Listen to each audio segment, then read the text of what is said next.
Chapter 3808 PFFF. What shocked everyone was that Xiao Hua suddenly opened his mouth and 9 sword beams shot out from his mouth. In the blink of an eye, they had arrived in front of the old monk. The strangest thing was that the 9 sword beams didn't seem to have any intention of blocking the monk's staff. Instead, they went around the monk's staff and turned into a huge sword that slashed towards the old monk. Boom! There was an even louder bang than before. The wishful steel staff hit the old monk's demon, subduing Pestle. Not only was the demon subduing Pestle smashed into pieces, but the Buddha's light scattered in all directions. Even a huge wave of air blew the cultivators on the mountain ridge to the side. In particular, under the wishful steel staff, the old monk's golden Buddha statue was no match for it and instantly collapsed.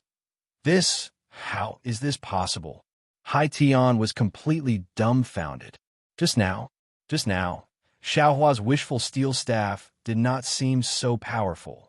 This is a Buddhist protector with upper 4th grade elemental energy. Of course, Hai Tian did not know that Xiao Hua's staff had the power of the spiritual hammer. Not to mention a Buddhist protector with upper 4th grade elemental energy. Even a 5th grade elemental energy would not be able to escape from Xiao Hua's attack. This was not the end of Hai Tian's nightmare. Kung! Another loud sound rang out. The staff hit Xiao Hua, who did not want to dodge at all. Thousands of sparks splashed out from Xiao Hua's body. The staff returned to its original form, but Xiao Hua was not injured at all. How is this possible? Hai Tian groaned, feeling bad in his heart. Kung! Another loud sound rang out. The giant sword fell, and the old monk's huge arm, which was not protected by a Buddhist weapon, was cut off. Blood flowed out from the severed arm like golden liquid. Not only that, the giant sword instantly turned into 9 stars and crazily stabbed at the gradually collapsing golden Buddha statue. It was more flexible than Xiao Hua's control. Don't hurt my senior brother. The 3rd old monk just flew over and roared. He raised an alms bowl, and a huge suction force tried to suck the 9 stars away. Ga. A very strange voice appeared in the air. Old monk, your eyes dish, obediently come to the plate. Who is it? The old monk was shocked. He quickly scanned the area with his Buddhist sense. But at that moment, a 6-colored pillar of light suddenly appeared behind him and crashed into his golden Buddha statue at an incredibly fast speed. Boom! Right in front of Hai Tian's eyes, the Kunlun mirror's beam of light blasted a huge hole in the old monk's upper body. The old monk's golden Buddha statue collapsed rapidly. It seemed that he would not be able to survive. I've been tricked. Hai Tian suddenly came to a realization. Xiao Hua first fought with him, using him as bait to force the 3 monks to come to his rescue. And the moment he was defeated, Xiao Hua took out a method to stop the 3 monks. Under this attack, the 3 monks' lives were in danger. Let's go. Hai Tian made a prompt decision, urging his telekinesis to flee into the distance. Hai Tian, don't you think it's too late to leave now? Xiao Hua smiled coldly. He tossed his right hand and muttered an incantation. The soul execution Yuan light immediately flew out from the sword gourd. Seeing something with a nose and eyes emerge from the sword gourd, Hai Tian's consciousness immediately blurred. He hurriedly slapped his forehead. Swish! A Buddhist lotus that was several feet in size appeared along with the Buddhist light, blocking the spirit-slaying origin light. Fall! Looking at the Buddhist lotus, Xiao Hua sneered. If he did not refine the soul execution Yuan light from before, Hai Tian's protective Buddhist weapon might not be able to break through. However, after refining the essence of strange beast thigh, Xiao Hua had full confidence that it could break through the Buddhist weapon. Sure enough, following Xiao Hua's chanting of the incantation, Pooh, the soul execution vital light rushed past the Buddha lotus, and the Buddha lotus shattered into pieces. The soul execution vital light precisely landed on Hai Tian's neck. The soul execution vital light flashed, and Hai Tian's head soared into the sky, and a mouthful of hot blood flew out. Namo, Methriya Buddha. After killing Hai Tian, Xiao Hua did not hesitate. He looked at the collapsed golden Buddha statue of the old monk and said, "As the son of Buddha, you should strictly abide by the rules and precepts. As a Buddhist protector, you should subdue the devil and become Buddha. You used the power of Buddha to oppress the common people. You should be destroyed." Immediately after, the divine hammer fell from the sky. Boom! The Buddhist protector, who only had the strength of a fourth-grade essence force, was smashed into a golden liquid. Ah! A blood-curdling scream came from not too far away. Under the 9 stars illuminating the sun, another old monk was also unable to escape from the Confucian cultivator Xiao Hua's flying sword, who knew how many holes were pierced through his body, and he died on the spot. 3 monks and a prince were instantly killed by Xiao Hua alone. Not only was this shocking, even the last monk who was fighting with Xiong Yi and Li Xiong was flustered. 2 early nascent soul-stage Taoist cultivators were naturally not a match for him. A Buddhist protector who only had the strength of a 4th-grade essence force. However, it was not easy for him to kill the 2 of them, especially since he had only fought a few rounds with the 2 of them. The outcome of the battle had already been decided. How could he remain calm? Unfortunately, before he could activate the Buddhist light to escape, the voice of the green-robed Xiao Hua came from above his head again. "TSK, what a pity for a monk like Ming Quan." He actually didn't have a Sarira. The monk was shocked. He did not hesitate to smash the demon's subduing pestle into the sky. However, what was extremely strange was that boom! Under his body, the Kunlun mirror's beam of light flew out and instantly pierced through his golden body from bottom to top. The monk died with his eyes wide open. He did not even see the appearance of his opponent. "Ha!" The green-robed Xiao Hua laughed loudly. That strange laughter was everywhere in the mountain range. A simple diversion was actually used by him so skillfully. In the blink of an eye, he had killed 2 monks, which really made him excited. The laughter disappeared. Everyone still did not dare to believe it. That year, Xiao Hua fought Lung Chinga in front of the Black Wind Mountain Range. Although he also defeated many Confucian cultivators of the 4th level of origin power, that battle was so dangerous that Xiao Hua himself was seriously injured. And today, it was only a dozen years later. In the eyes of cultivators, that was not too long ago. Xiao Hua actually so easily killed 5 people who were almost at the same cultivation level. What kind of divine ability was this? Not to mention how much stronger his magic power was. Just this method alone was too strange. However, what made Qin Xiaoyao and the others feel familiar was that with a wave of Xiao Hua's hand, the Qinquan pouches on the 5 people's waists all fell into his hand. When he opened them to take a look, a familiar smile appeared on his face again. "Master!" Xiong Yi looked at Xiao Hua's divine ability, which was even more powerful than the one at the Jade Pavilion gathering. His eyes flashed with passion. He flew in front of Xiao Hua and bowed. "How should we deal with this now? Master, please tell us."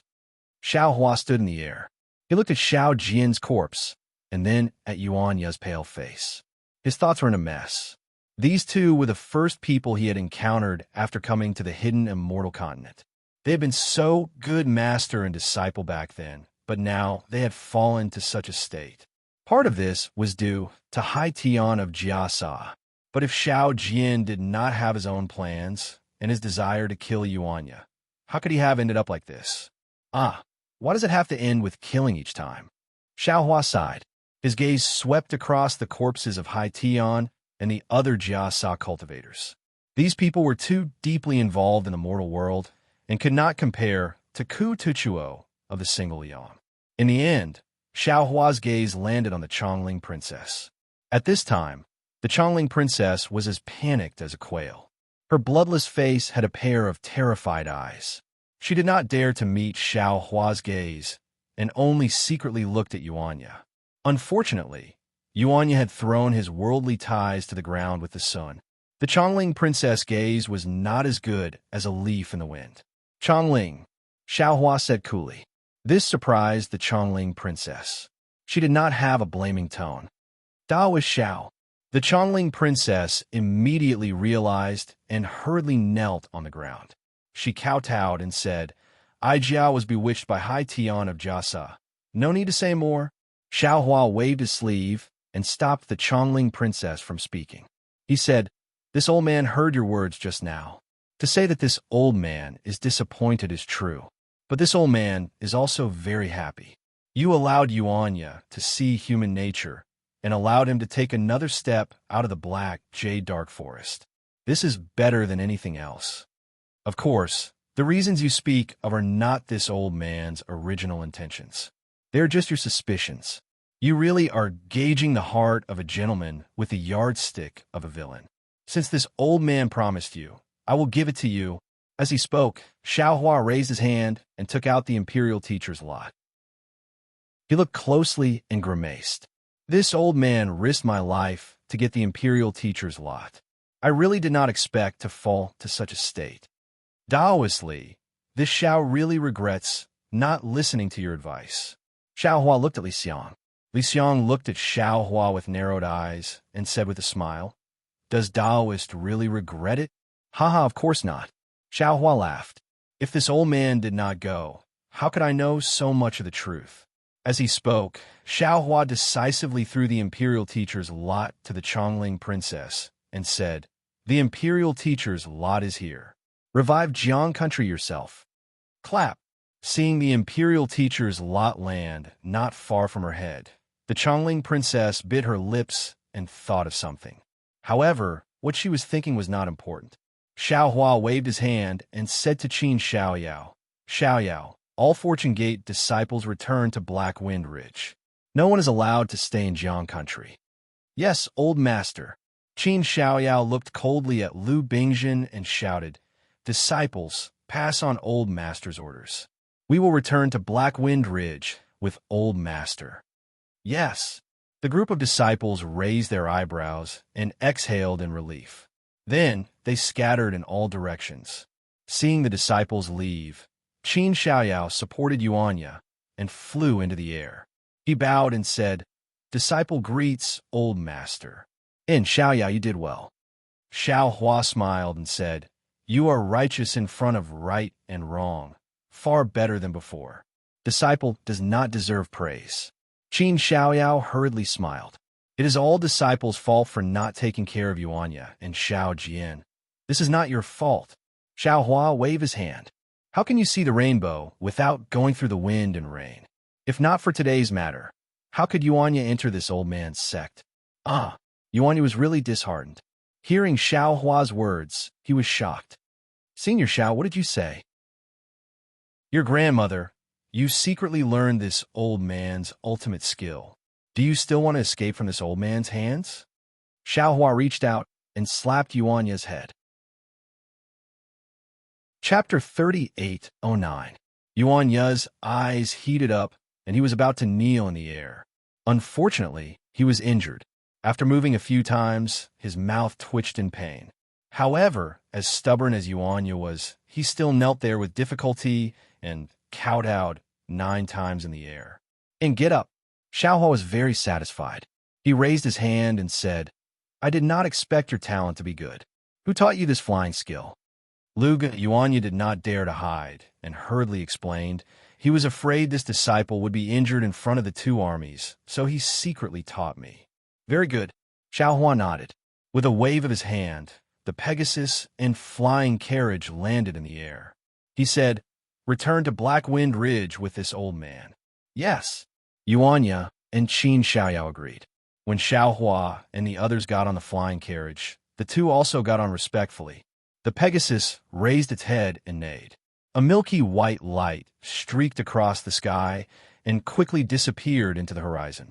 "Whoa!" The Chongling princess looked at the deathly silent Imperial Tutor Park, and then looked at the dazed Lu Bingjin and the others, and the Dao soldiers she had trained. Suddenly, she collapsed to the ground as though her bones had been pulled out. She started to cry bitterly.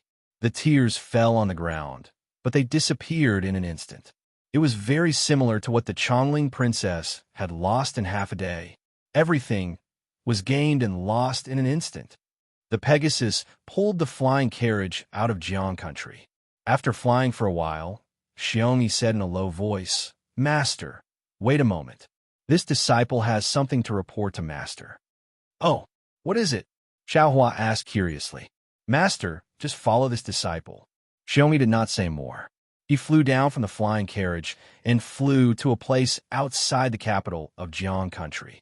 Xiaohua was also surprised and followed Xiongyi. A short while later, a large manor appeared in front of the two.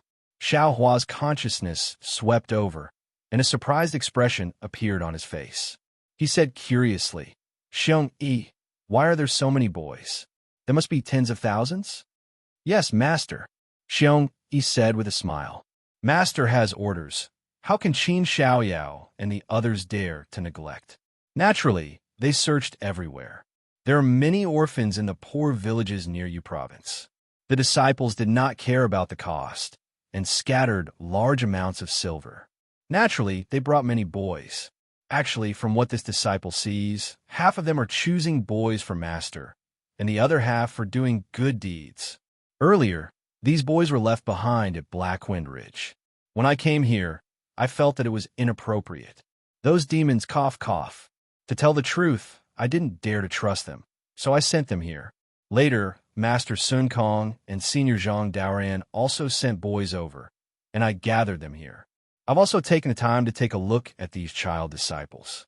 The ones sent by Exalted Sun Kong and Senior Zhang Daoran are indeed top-notch talents. The disciples we're looking for are much worse. It doesn't matter. Regardless of their aptitude, all of them are now my Fortune Gate's disciples. Xiaohua laughed heartily as he said, "Gather all these children. This old man will take them with the nation weapon." "Yes, master." He was the first to descend. He ordered the Fortune Gate disciples in the manor to gather the 10,000 children together. Xiaohua pretended to take out the mountain river seal and sent these children into his space. Seeing so many children appear in his space, the green-robed Xiaohua was grinning from ear to ear. With a wave of his hand, he sent these children into an illusion inside the space. It seemed like he was going to do something big. On the flying carriage, the worry on Li Xiang's face had disappeared, as if he had made a decision in his heart. He only sat there with his eyes closed and didn't say anything. As for Yuanya, he was heavily injured and had already fallen asleep. Qin Xiaoyao frowned. He looked at the clouds below the flying carriage, as if he was thinking about something. After all, what happened today was too strange. Although Qin Xiaoyao had always been in the Jiang country, and even followed Xiao Jian and the others to recover the Jiang country in the palace of the Jiang country, he had never thought that things would develop to this point. Not long after, Xiaohua and Xiongyi turned back and drove the flying carriage back to Blackwind Ridge. Neither of them said anything, so Li Xiang and Qin Xiaoyao naturally did not ask. After Xiaohua and the others returned to the Blackwind Ridge, the Fortune Gate's disciples also returned from Jiang country, Copper Pillar country, and even other places. None of them were reluctant to leave Jiang country. Whether it was Lu Yi or the Black Bear spirit, both of them were bewildered.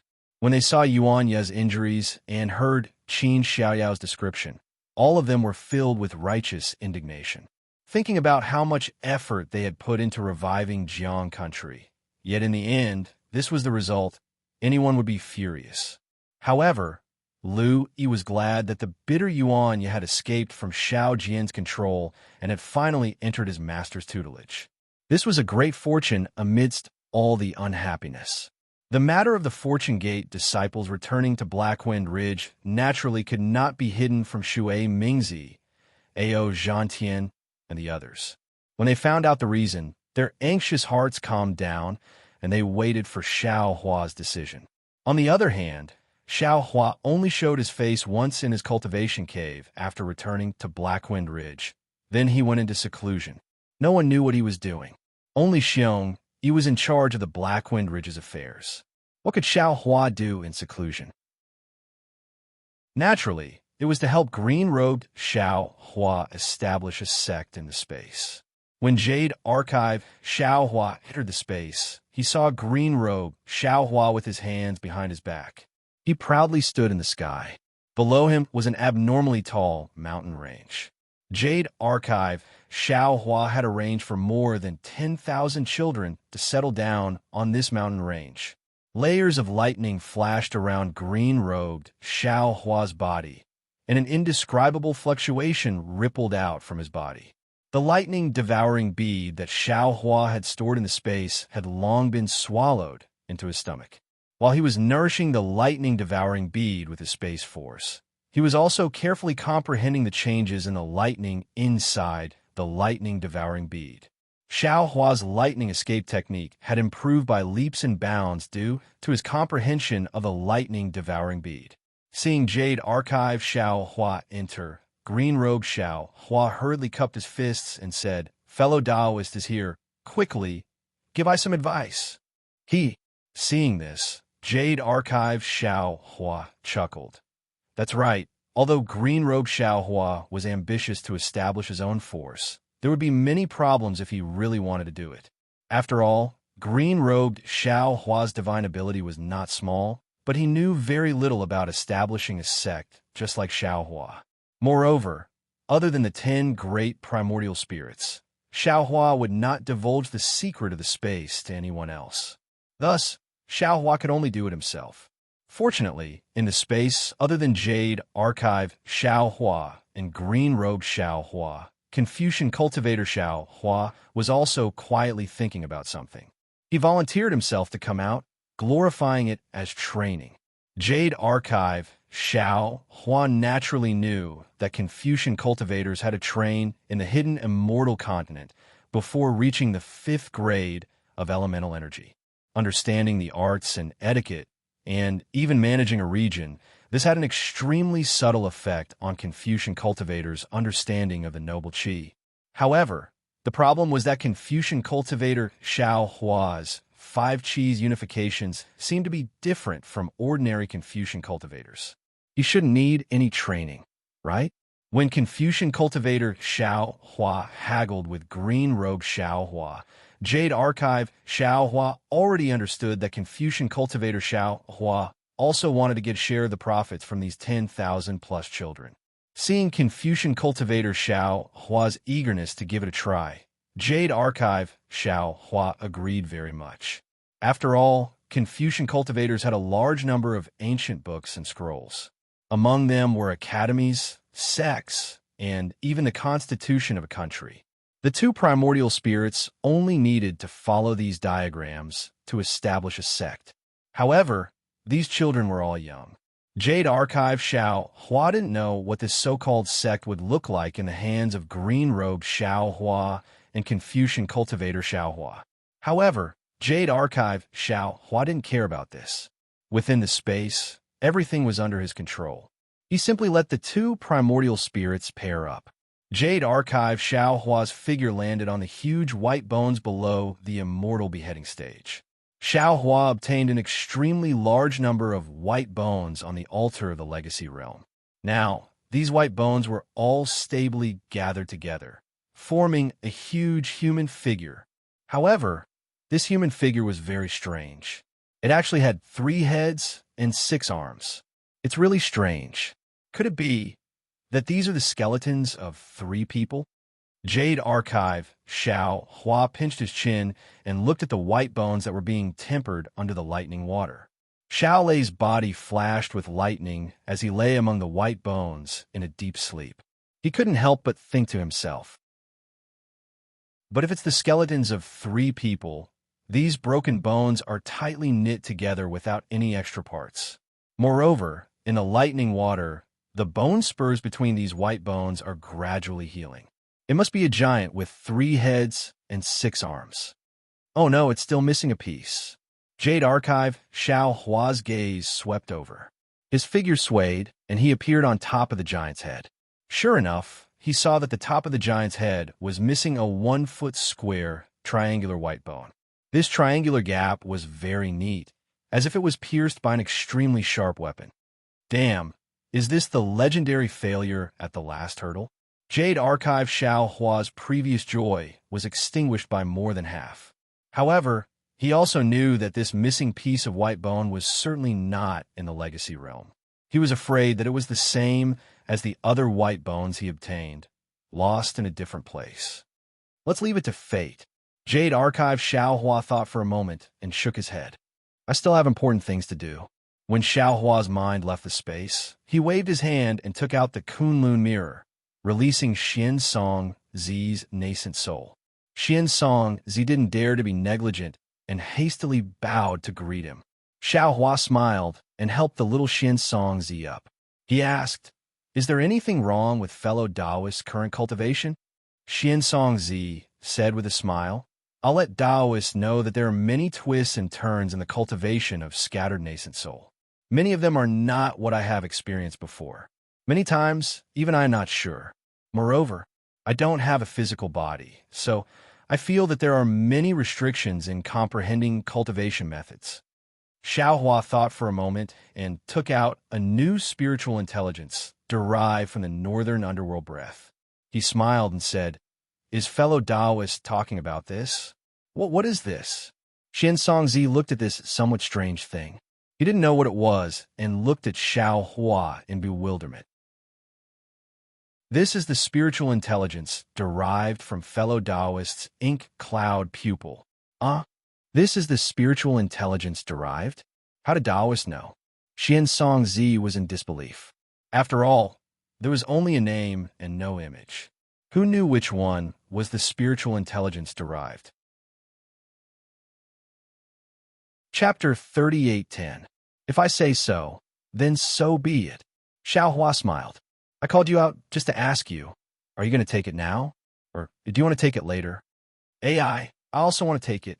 But without Renjing, what's the use of taking it now? Xian Songzi was very dejected. Xiaohua smiled again and took out the mother-child spirit fruit. Fellow Taoist, look at what this is. This is Renjing. Xian Songzi was stunned, looking at the Renjing that looked exactly like a pregnant human. How could he not know? Taoist. After Xian Songzi woke up, he hurriedly bowed. Taoist has given me a new life. I don't know how to thank Taoist. There's no need for this. Xiaohua hurriedly helped Xian Songzi up. You and I were originally fated. Saving you is a small matter for me. Helping you now is also beneficial to me. This matter is easy for Taoist, but for me, it's a huge matter. Xian Songzi sighed. Back then, other than my master. Speaking up to here, Xian Songzi's eyes lit up. Looking at Xiaohua, he respectfully bowed on the ground and said, Disciple Xian Songzi wishes to become Master's disciple. Would Master accept disciple as disciple? Xiaohua was a little surprised. He originally wanted to discuss with Xian Songzi how to use Renjing and derived spirit wisdom, so that he could let the 100 or so nascent souls in his Dantian cultivate. Who would have thought that Xian Songzi would actually do something like this? Taoist, this nascent soul cultivation method was originally taught to me by Taoist. What's the difference between this and teaching? Moreover, I'm now a lonely soul.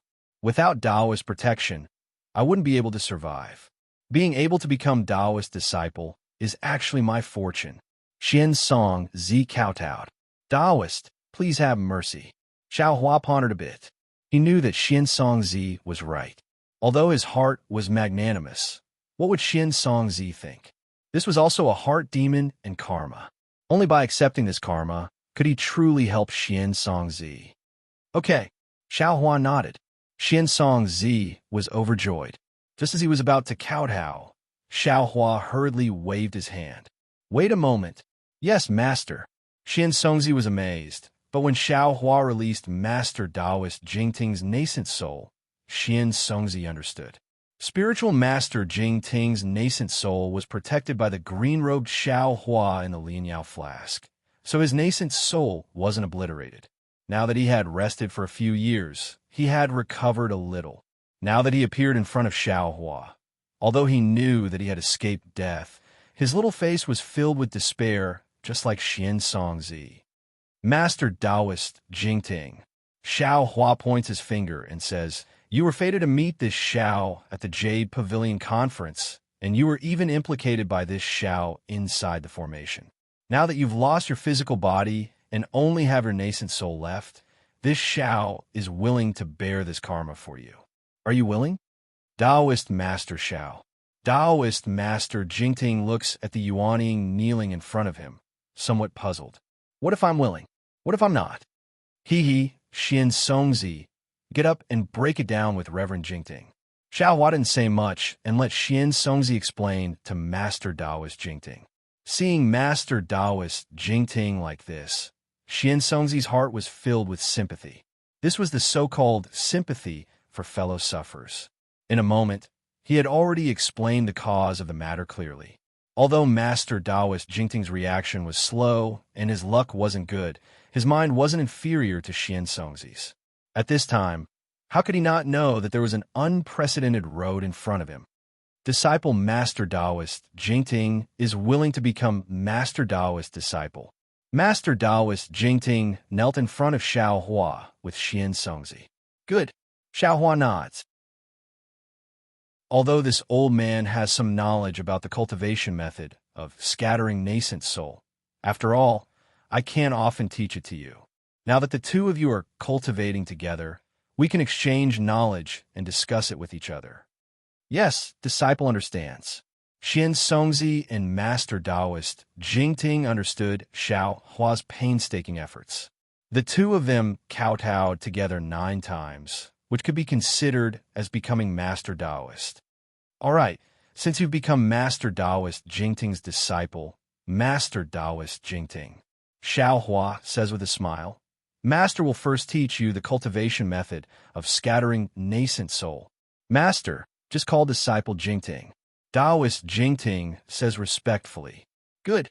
After saying that, a crystal thread as bright as a crescent moon appears between Xiaohua's eyebrows and enters between Master Taoist Jingting's eyebrows.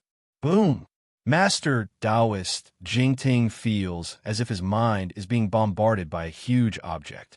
Countless words and understandings fall into his mind. Master Taoist Jingting doesn't dare to be negligent. He immediately sits there cross-legged and closes his eyes to comprehend. Xiaohua takes back the soul thread and looks at Xian Songzi beside him. He says with a smile, this old man still has some understandings. I won't teach them to you for now. After Jingting finishes comprehending, you could discuss with him how to take Ren Jing and develop spiritual wisdom. Yes, Master. Xian Songzi restrains the ecstasy in his heart and answers with a bow. Xiaohua walks out of the quiet room. Lu Yi, who is guarding the door, hurriedly bows and says, Greetings, Master. How is Yuanya? Xiaohua is somewhat worried about Yuanya, who almost died. Brother Yi is fine. After taking Master's miraculous spirit pill, his injuries are already fine. Lu Yi obediently answers. It's just that he was hit hard by Jiao Wu's matter and can't come back to his senses for a while. Just now, disciple heard from Wang Yuanfei that Brother Yu was called by his mother to roast some meat for him to eat. That's right. Xiaohua nods. Although Yuanfei's mother doesn't have much experience, she's Yuanya's teacher in the matters between men and women. It's not bad to listen to more advice. If you see Yuanya, ask him if he has thought it through. If he has, then come see me. Yes. Lu Yi bows and answers. Also, Senior Shui Mingzi and Ao Zhantian came to find Master a few times. It seems like they have some matters to discuss. Oh, are the two of them together? Or did they come separately? Xiaohua sits on the brocade chair and asks with interest. The two of them came separately. Invite fellow Shui Mingzi over. Xiaohua says after thinking for a while. Louis goes out. Not long after, Shui Mingzi enters the cave. Xiaohua invites him to take a seat. The two of them exchange greetings for a while. Shui Mingzi says with a smile, I came to find Taoist Xiao because I have a private matter to discuss with fellow Taoist. Oh, fellow Taoist, please speak. Seeing that Shui Mingzi didn't mention leaving the Black Wind Ridge and instead talked about private matters, Xiaohua unconsciously raises his eyebrows.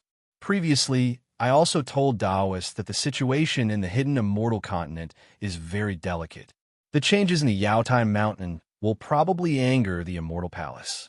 We Taoist cultivators who survive the Yaotai Mountain will have to think about how to deal with it. Shui Mingzi seems to have thought about it long ago. He quickly explains, for a shrinking force like the Black Wind Ridge, not coming out is one way. Another way is to leave the hidden immortal continent to temporarily avoid the limelight. I am not talented, but I have some dealings with the Demon King of the ancient Bell Mountain in the Thousand Demons Sacred Realm, so I want to temporarily avoid this place. I saw that Daoist Shao treats Black Bear, White Lion, and Golden Eagle very well. I presume that you don't discriminate against Demon Kings, so I want to invite Daoist Shao to come with me. Xiao Hua smiles. Fellow Shui Mingzi, it can't be that simple, right? Is there something else? Of course. If it were that simple, I wouldn't have come here so seriously. Shui Mingzi smiles mysteriously. 50 years later, near the ancient Bell Mountain, there will be a grand event in the Thousand Demons Sacred Realm. As for what it is exactly, I can't reveal it at this time. If Daoist Xiao is interested, why don't we take this opportunity to go together? With Daoist Xiao's skills, you will definitely gain something. I see. Xiao Hua thinks to himself. That day Ao Zhantian said that Shui Mingzi has some background. This must be the reason. He, a Daoist cultivator, can actually participate in the grand event of the Thousand Demons Sacred Realm. Maybe he also has the bloodline of the demon race. This grand event also depends on one's skills. But now, do I still need to go to the Thousand Demons Sacred Realm? Thinking of this, Xiao Hua smiles. I thank fellow Shui Mingzi for thinking so highly of me. However, this matter will take at least 50 years. There is still some time until now. I don't want to leave so early. Sigh, 50 years is just the blink of an eye. Shui Mingzi persuades. Now is a sensitive time for Confucian cultivators. Wouldn't it be better for fellow Daoist to take this opportunity to get rid of the trouble? Let me think about it. Xiao Hua doesn't agree. Shui Mingzi doesn't insist. He takes out the jade eye and the token and gives it to Xiao Hua, saying, "This is the location of the ancient Bell Mountain and my token. If Daoist Xiao goes, and I'm not there, just show the token and the Demon King will definitely treat you with respect."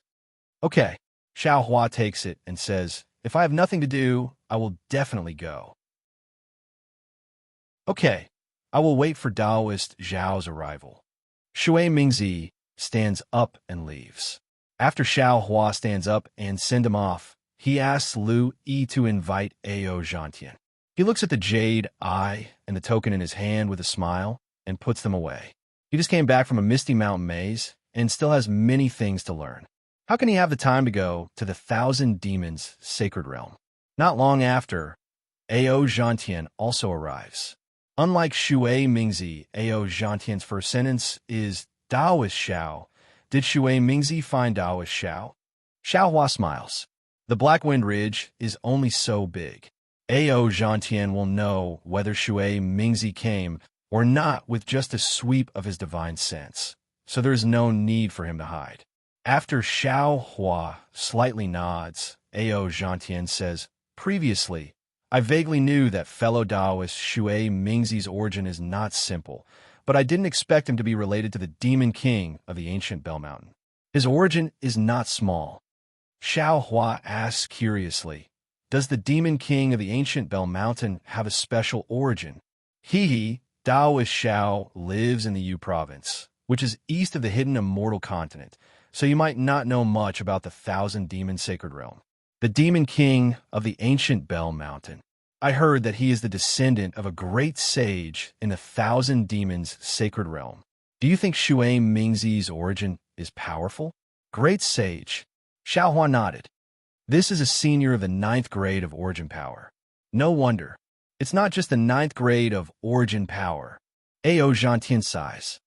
A great sage is a supreme being who can tear apart space and shatter the void at any time. It's not something a Confucian scholar can compare to. What? Fellow Daoist Ao was also invited by fellow Daoist Shui Mingzi? Xiao Hua asked with a smile. Chapter 38:11. Ao Zhantian nodded with a smile. Yes, Shui Mingzi had discussed this with me before. However, I had an important matter to attend to, so I didn't agree to his request. Today, I came here to discuss this matter with Daoist Master. Oh, Xiao Hua was stunned. What do you want to discuss with me? Ao Zhantian pondered for a moment and sent a voice transmission. Do you know about Dragon Island? Xiao Hua's heart skipped a beat. What do you mean by that? Which cultivator on the hidden immortal continent doesn't know about Dragon Island? If you have the opportunity to go to Dragon Island, would you be willing? Ao Zhantian stared at Xiao Hua's face as if he wanted to see through his true thoughts. If Xiao Hua hadn't met Ao Zhantian, he would have been very interested in Ao Zhantian's suggestion. However, it was clear that Ao Zhantian's so-called opportunity wouldn't be as good as Ao Zhantian's. Xiao Hua couldn't help but hesitate. After thinking for a moment, Xiao Hua asked in a low voice, "Can you tell me the reason behind this matter?" "All right." Ao Zhantian saw Xiao Hua's hesitation and had a bad feeling. After thinking for a moment, he decided to tell him everything. After Ao Zhantian finished explaining everything, Xiao Hua stroked his chin and fell into deep thought. The reason why Ao Zhantian's surname was Ao was because there was an additional person in his surname compared to the Ao of the Dragon Palace. This meant that he was a distant relative of the Dragon Palace's bloodline. This was also what Xiao Hua had seen at the Jade Pavilion Conference. Ao Zhantian had the Crimson Dragon bloodline and could use the True Spirit avatar. Of course, Ao Zhantian's bloodline existed in both the human and demon races. The Dragon Palace didn't really care about them. However, these demons and humans were all descendants of the dragon bloodline.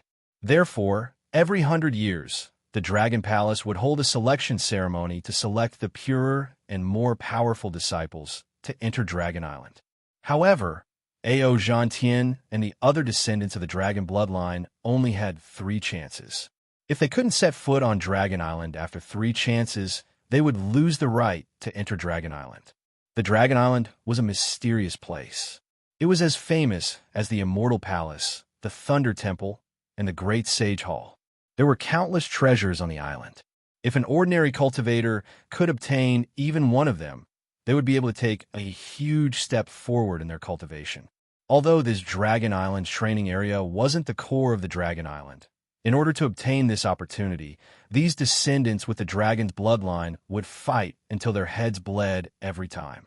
And what made them satisfied was that as long as they could survive the Dragon Island, without exception, they would reap great rewards. There had never been an exception. Coincidentally, 10 years later, it would be the time for the 100-year selection.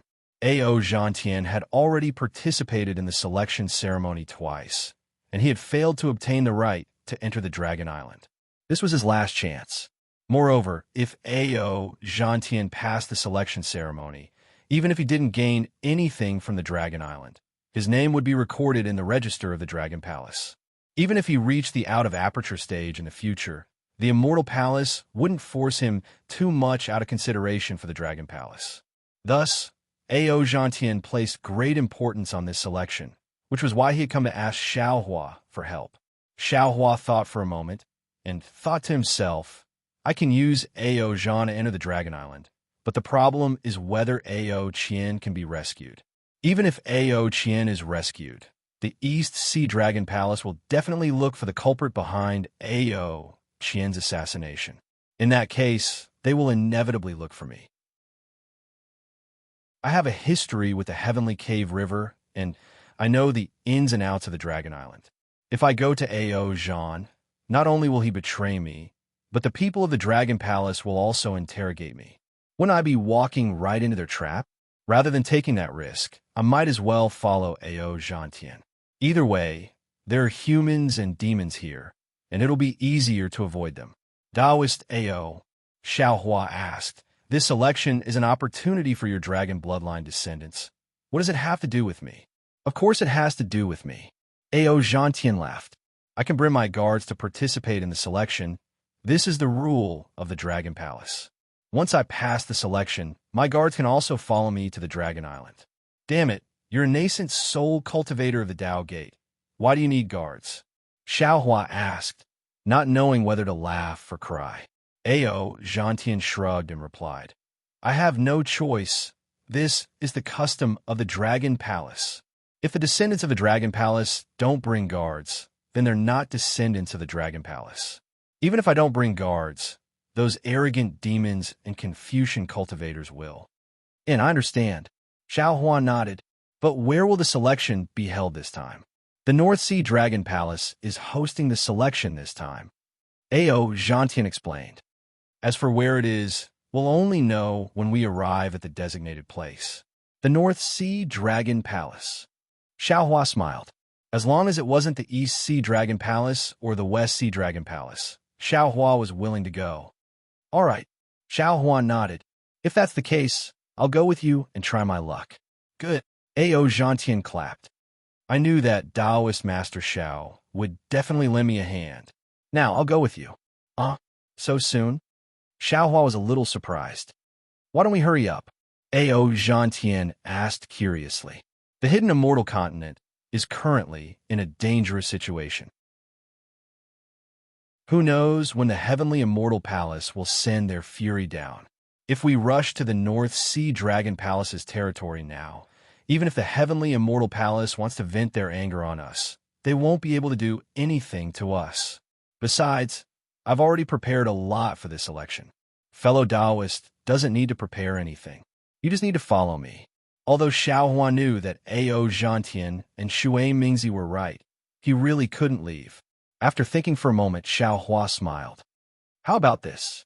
Fellow Taoist Ao, you tell me the designated place of the North Sea Dragon Palace, and I promise to arrive in 10 years. How about that? Oh, all right. It seems like that's the only way. Seeing that Xiao Hua had already made up his mind, Ao Zhantian didn't force him.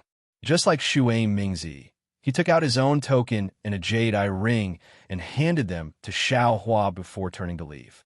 However, before Ao Zhantian left, he didn't forget to turn back and say, Also, Taoist Master Xiao, we've gathered here for too long. Perhaps we've already attracted the attention of the Confucian cultivators. If we fall into the heavenly immortal palace's ears, it will definitely be detrimental to the Black Wind Ridge. You should prepare early. And I understand.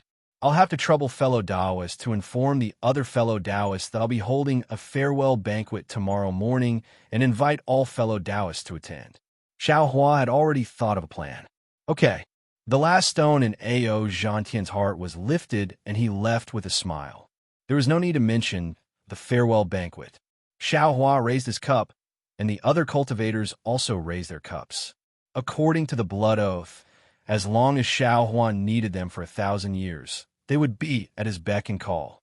Of course, other than the early nascent soul cultivator, Royal Highness Lan, there were many golden core cultivators who decided to stay in the Black Wind Ridge after seeing how prosperous the Fortune Gate was.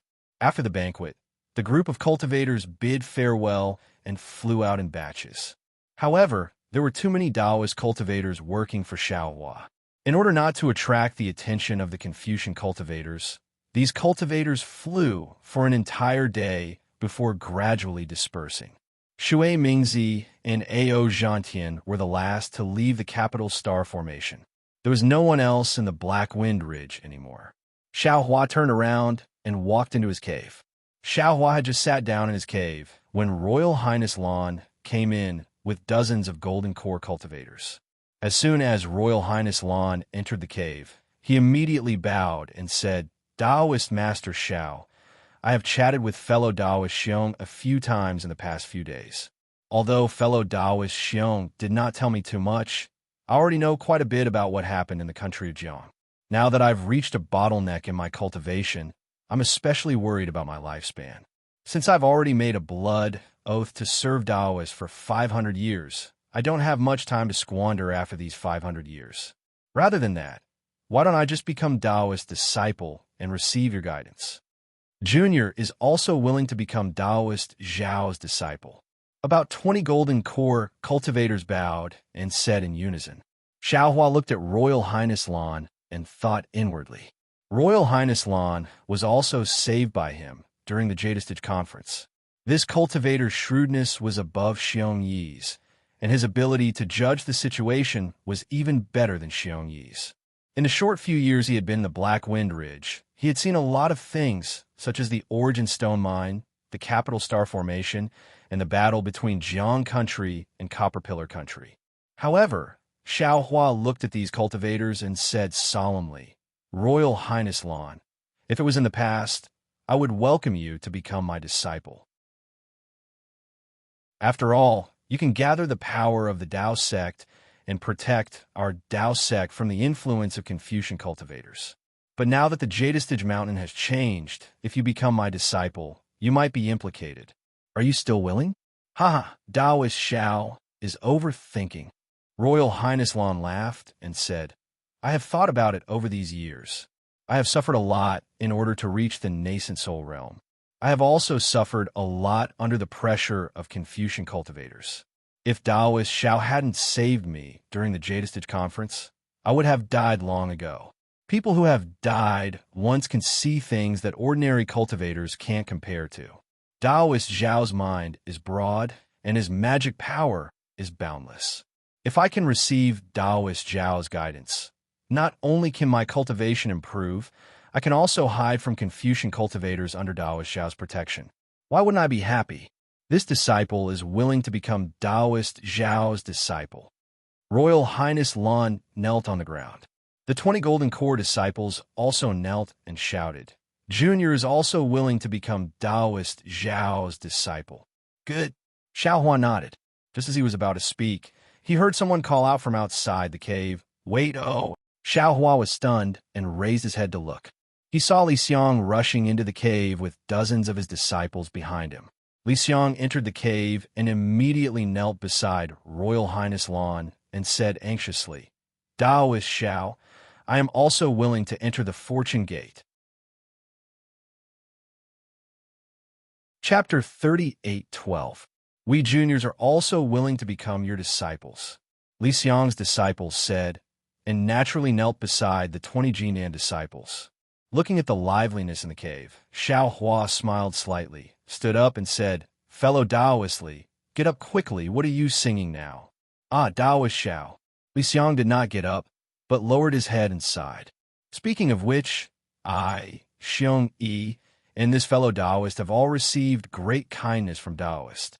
Perhaps one of them was saved, but I, along with all my disciples, were saved from the death prison by Taoist. And I have been with Taoist Xiao the longest. Normally speaking, I should have said it long ago. However, Taoist must have known long ago that I did not get along well with the previous imperial tutor of Jiang country, Qin Haoyue. I have lingering fears about this. Especially when Taoist wanted to go to Yaodai Mountain, I did my best to stop him. In reality, I also had selfish motives. I knew that if Taoist went, if he died, if he returned, it would not be the ending I wanted.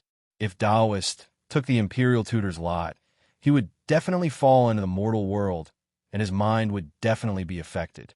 I do not want to repeat the same mistake. So after Xiong Yi returned, even though fellow Taoist Xiong did not say anything, I already understood that Taoist Xiao most likely already received the imperial tutor's lot, and the development of the matter has already fallen in a direction I do not want to see. So I simply did not care about the matters of Black Wind Ridge, and handed them all to fellow Taoist Xiong. As for the peculiarities that fellow Taoist Xiong found, I did not detect them at all. I am far inferior to fellow Taoist Xiong in this regard. This is also one of the reasons why I had the thought of leaving. Before Taoist returned, I had already made a decision. If there is a chance, I will bid farewell to Taoist. However, Taoist performance in Jiang country really exceeded my expectations. Not only did Taoist save me again, you also generously gave the imperial tutor's lot to the Chongling princess.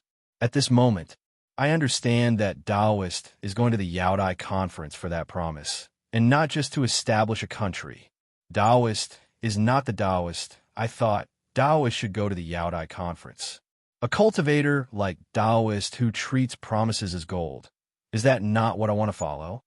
At this point, Li Xiong bowed down again and said, Therefore, I would like to ask Taoist to allow this disciple to become Taoist's disciple. We are all willing to become your disciples and listen to your teachings. Dozens of Golden Core cultivators shouted in unison. Their voices were rather majestic. Xiao Hua smiled and waved his hand. Good. Since everyone has come under this old man's tutelage, then, on behalf of my Fortune Gate disciples, this old man welcomes everyone. Thank you, Tao Master. The cultivators were overjoyed and kowtowed as they entered the fortune gate. Today is another joyous day. Looks like this old man will have to hold a big banquet again. Xiao Hua sat down and laughed heartily, then ordered, Black Bear, quickly go and prepare. Yes, I understand. The Black Bear spirit was overjoyed when he saw so many Golden Core Realm cultivators joining the fortune gate. He hurriedly ran out. Xiong Yi, Li Xiang, Prince Lan stay behind. The other disciples go back and rest first. Xiao Hua instructed again, with the bearing of a sect leader. Yes, all the Golden Core Realm and Foundation Establishment Realm disciples answered in unison and walked out one after another. Only Lu Yi, Fu Jiwen, and Wang Yifei stood in front of Xiao Hua without moving. Lu Yi, prepare a seat for the 3 senior brothers. Xiao Hua instructed. Yes, master.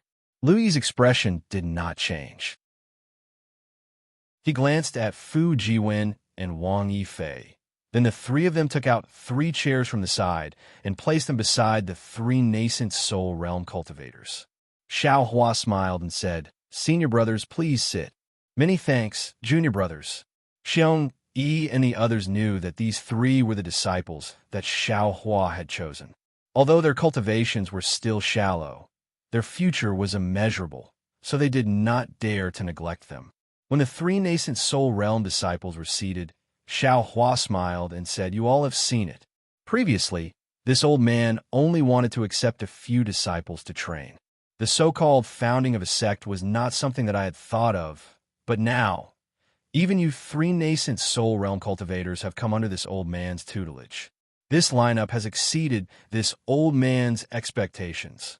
Of course, to tell you the truth, this old man has no problem guiding your cultivation. This old man's strength is far beyond your imagination. Hiss! Xiong Yi, Li Xiang, and Prince Lan all sucked in a breath of cold air. They looked at each other with astonishment in their eyes. After all, in their eyes, the strength that Xiao Hua had shown was already extremely shocking. They had never imagined that Xiao Hua's far beyond your imagination would be like, low-key. Xiao Hua smiled and said, If you all had not come under this old man's tutelage, this old man would not have told you. Yes, this disciple understands. Xiong Yi and the others smiled and nodded. Cultivation techniques, medicinal pills, magic treasures, wait. You all don't need to think about it. This old man has confidence in all of these. Xiao Hua said again. However, this old man does not have much experience in establishing a sect. Now that my fortune gate has more disciples, these are all things that you all need to consider. Yes, in the space, although the green-robed Xiao Hua and the scholarly cultivator Xiao Hua were establishing a sect, they were close to gods in the space. Moreover, there were more than 10,000 disciples that they could do whatever they wanted. But in the Black Wind Ridge, it was different. Not to mention the 3 nascent soul cultivators. Even those Golden Core disciples, which one of them had not lived for hundreds of years, experienced the ways of the world and experienced all kinds of hardships. If there were no rules for establishing a sect before the Fortune Gate was established, wouldn't the people's hearts have already scattered? Master, please rest assured. Xiong Yi smiled and said, Before Master returned, this disciple had already considered this matter. Although this disciple has not reported to Master, nor has this disciple discussed with the 2 senior brothers, this disciple has already formed a constitution. Master, please take a look. Saying this, Xiong Yi took out a jade eye ring and handed it to Xiao Hua. Oh, Xiong Yi will enter under this old man's tutelage first as a senior brother. Xiao Hua came to his senses and said to the 3 people, Li Xiang will enter last as a junior brother. Yes, this disciple understands. The 3 of them were all nascent soul cultivators, and their cultivations were very similar. In fact, it didn't matter who was the senior brother or junior brother. The 3 of them looked at each other and answered with a smile. Xiao Hua took the jade eye ring and glanced at it, then handed it to Prince Lan and said, You 2 also take a look. Prince Lan and Li Xiang looked at the jade eye ring, then at each other. Prince Lan smiled and said, Senior brother Xiong's constitution is very detailed. This disciple has nothing to say. N. Xiong Yi's constitution contains my Black Wind Ridge's previous framework and also contains the rules of an ordinary sect. The three of you will be outer disciples, and each of you will teach a group of disciples. This old man will lead some younger disciples to become inner disciples. Xiao Hua nodded and said, also, this old man basically agrees with the rewards and punishments. However, since we're going to expand, there is no harm in abandoning the outer and inner disciples, and each of you will lead a division. Xiao Hua expressed his opinion. In fact, what he said was similar to the Imperial Lightning sect structure, and he didn't have any special ideas. Hearing this, Xiong Yi and the others smiled and said, we also understand what Master is saying. This kind of sect structure is a little scattered for the sect Master's authority, but it suits Master's lazy personality. However, the current Fortune Gate relies on Master's strength, and our Fortune Gate's disciples have not reached that level. According to Master's idea of managing the sect, is not suitable. All right, Xiao Huan naturally knew his own weight, and he waved his hand and said with a smile, these mundane matters will be left to the three of you. This old man will not say anything else. Yes, Master. The three of them said in unison, you can cultivate as much as you want, the higher your strength. The three of them suddenly thought of something and looked at each other. Xiong Yi then looked at Lu Yi and the others and said, Master, let junior brother Lu Yi and the others leave for a while. Xiao Hua nodded and let Lu Yi and the others leave. Prince Lan asked in a low voice, Master, don't tell me you've already reached the 5th grade? What do you think? Xiao Hua chuckled and asked in return. Nonsense. Xiong Yi said to Prince Lan. Master killed 3 Buddhist sects upper grade 4th grade Essence Force Guardians with a wave of his hand. What do you think Master's strength is? But, Master, your cultivation seems to be only at mid-nascent soul realm, right? Li Xiang also asked in a low voice. Here. Xiao Hua smiled and waved his hand. 3 jade eyes flew to the 3 of them and said, I know what you're thinking. Take them and cultivate. Haha, thank you, Master. Xiong Yi and the others were overjoyed. They carefully looked at the jade eyes and kept them in their spatial pouches before saying, Actually, Master, this disciple wants to remind Master that you must control your cultivation realm. If the Immortal Palace finds out, it will be very difficult.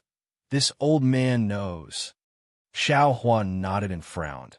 What if this old man is not on the hidden immortal mainland? Will the Immortal Palace find out? Definitely not in the Western Paradise. Those old bald donkeys of the Thunder Monastery wear the same pants as the Immortal Palace. As long as you break through to the 5th grade in the Western Paradise, the Immortal Palace will immediately know. Li Xiang replied, As for the 1,000 Demons Sacred Realm, the demon race and the Immortal Palace have the same agreement. They cannot block the celestial phenomenon of a breakthrough. Of course, the demon race has always been arrogant and unruly, and there have been many conflicts with the Immortal Palace over the years. Some demon kings and even great sages don't put the Immortal Palace in their eyes.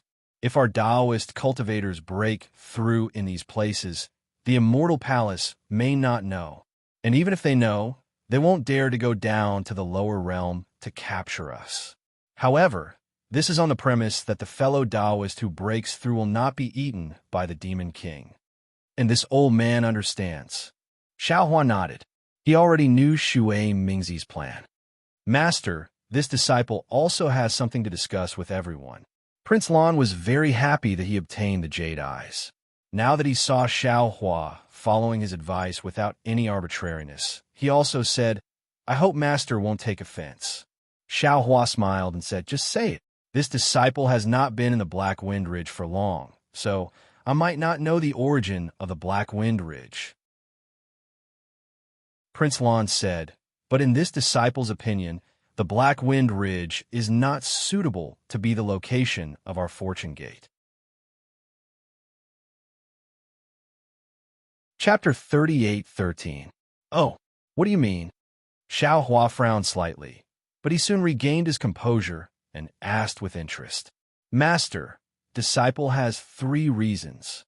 His heart tightened as he carefully said, First, the Black Wind Ridge is not big enough for a sect to develop. Second, the Black Wind Ridge is located at the border of 3 countries. No matter how it develops, Jiang Country, Jiasa Country, and Copper Pillar Country will pay attention. These 3 countries have Tao sects, Confucian cultivators, and Buddhism behind them. Even if our fortune gate unifies the 3 countries, the Confucian cultivators will be alerted. Since Master wants to do something that no one has done before, this idea of establishing a country should be abandoned. Third, the Black Wind Ridge's origin energy is not particularly abundant, and it is only because of the Origin Stone Mine underground. Now that the Origin Stone Mine is known by others, it will be a big problem in the future. Oh, since you mentioned it, Disciple has another drawback. Black Wind Ridge has already fallen into the Confucian cultivator's eyes. If Master wants to establish a sect here, it is tantamount to walking into a trap. Senior Brother Lan is right. Li Xiang knew Xiao Hua's temperament. He looked at Xiao Hua and smiled. Master's cultivation is profound, but he is indeed lacking in this aspect. In these years, Disciple has considered that the Black Wind Ridge's reputation is not good, and our Fortune Gate's reputation will also be bad if we establish a sect here. Who says this old man has not thought about it? Xiao Hua, of course, would not admit it. A crafty rabbit has 3 burrows. How could this old man not consider this matter? It's just that this old man has not had time to discuss it with you. And what does Master think we should do next? Xiong, he asked with a smile. You could decide on this matter. Xiao Hua casually waved his hand. All right, Disciple will speak first. Seeing that Xiao Hua was not angry, Lan Huan relaxed and said, When Disciple was traveling in Jing Province, Disciple saw a mountain range that was vast and rich in origin energy. If Master's formation can be placed in that mountain range, it will not attract the attention of Confucian cultivators. Disciple also knows that there is a blessed land in Yu Province that is very suitable for establishing a sect. Li Xiang added, Furthermore, I feel that this place doesn't have to be too far away from Black Wind Ridge. Let's take a closer look first. Xiao Huan nodded and said, In fact, to our Fortune Gate, this protective grand formation is the most important. Only a place where we can set up the formation can establish a sect. All right, Disciple has some understanding of arrays. Prince Lan volunteered. Disciple will first go to the mountain range that Junior Brotherly mentioned. Good, you take Fu Jiwen with you. Xiao Hua stood up and said, This old man will wait for your news. In addition, this old man has some matters to attend to today. Xiongyi, come over tomorrow morning. This old man wants to see your cultivation progress. Li Xiang is temporarily in charge of the affairs of Black Wind Ridge. Thank you, Master. Xiong, he was overjoyed. Li Xiang and Lan also stood up to accept the order. Xiao Hua was naturally concerned about Daoist Jingting and Xian Songzi. Although the Fortune Gate currently had 3 nascent soul cultivators, Xiao Hua's Dantian had more than 150 nascent souls. If Xian Songzi and Master Daoist Jingting succeeded in cultivating their scattered souls, then Xiao Hua could absolutely control more than 150 scattered souls. What kind of strength was this? Xiao Hua couldn't afford to be careless. When Xiao Hua arrived at the quiet room, Daoist Jingting had already woken up and was whispering with Xian Songzi. Their discussion was lively. When they saw someone enter, both of them were startled and vigilance flashed through their eyes. When they saw Xiao Hua, they were immediately overjoyed. They bowed and said, Master, good. Xiao Hua sat cross-legged on the praying mat and asked, Have you finished your discussion? Yes, Master. Xian Songzi nodded. Disciple and Junior Brother Jingting have discussed it. There is no difference between the 2 of us. Now, we can consume the mortal essence. Good. Xiao Hua waved his hand and took out a mortal essence that was several 100,000 years old. Who are you waiting for? Master. Xian Songzi and Daoist Jingting looked at the mortal essence and seemed to be afraid. They hurriedly dodged and cried out, This mortal essence is too old. The heaven and earth essence contained within is not something we can absorb. Oh, There is such a saying? Xiaohua hurriedly put away the mortal essence. Only then did the two's little faces return to normal. Yes, master, Xian Songzi said with a bitter smile. Mo Yuntong didn't explain, but disciple can sense the heaven and earth essence within the mortal essence that is so dense that it can swallow disciple. Oh, so that's how it is. Xiaohua somewhat understood. The nascent soul was originally a spiritual body condensed from the heaven and earth essence. After absorbing the mortal essence, one could cultivate a scattered nascent soul. However, if there was too much heaven and earth essence in the mortal essence, it would similarly swallow the nascent soul. Seems like cultivating a scattered nascent soul is far from as simple as Mo Yuntong said. Mo Yuntong only pointed out a cultivation path. As for the specific details, you still have to figure it out yourself. Taoist Jingting replied with lingering fear. And Xiaohua took out several mortal essences that were several tens of thousands of years old, 100,000 years old, and a few 100,000 years old. He said, Xian Songzi, go first. You have more time to comprehend, so you have a higher chance of success. Good. Xian Songzi chose a mortal essence that was about 120,000 years old and said, Master, guard disciple at the side. If there is anything inappropriate, Master can make the decision.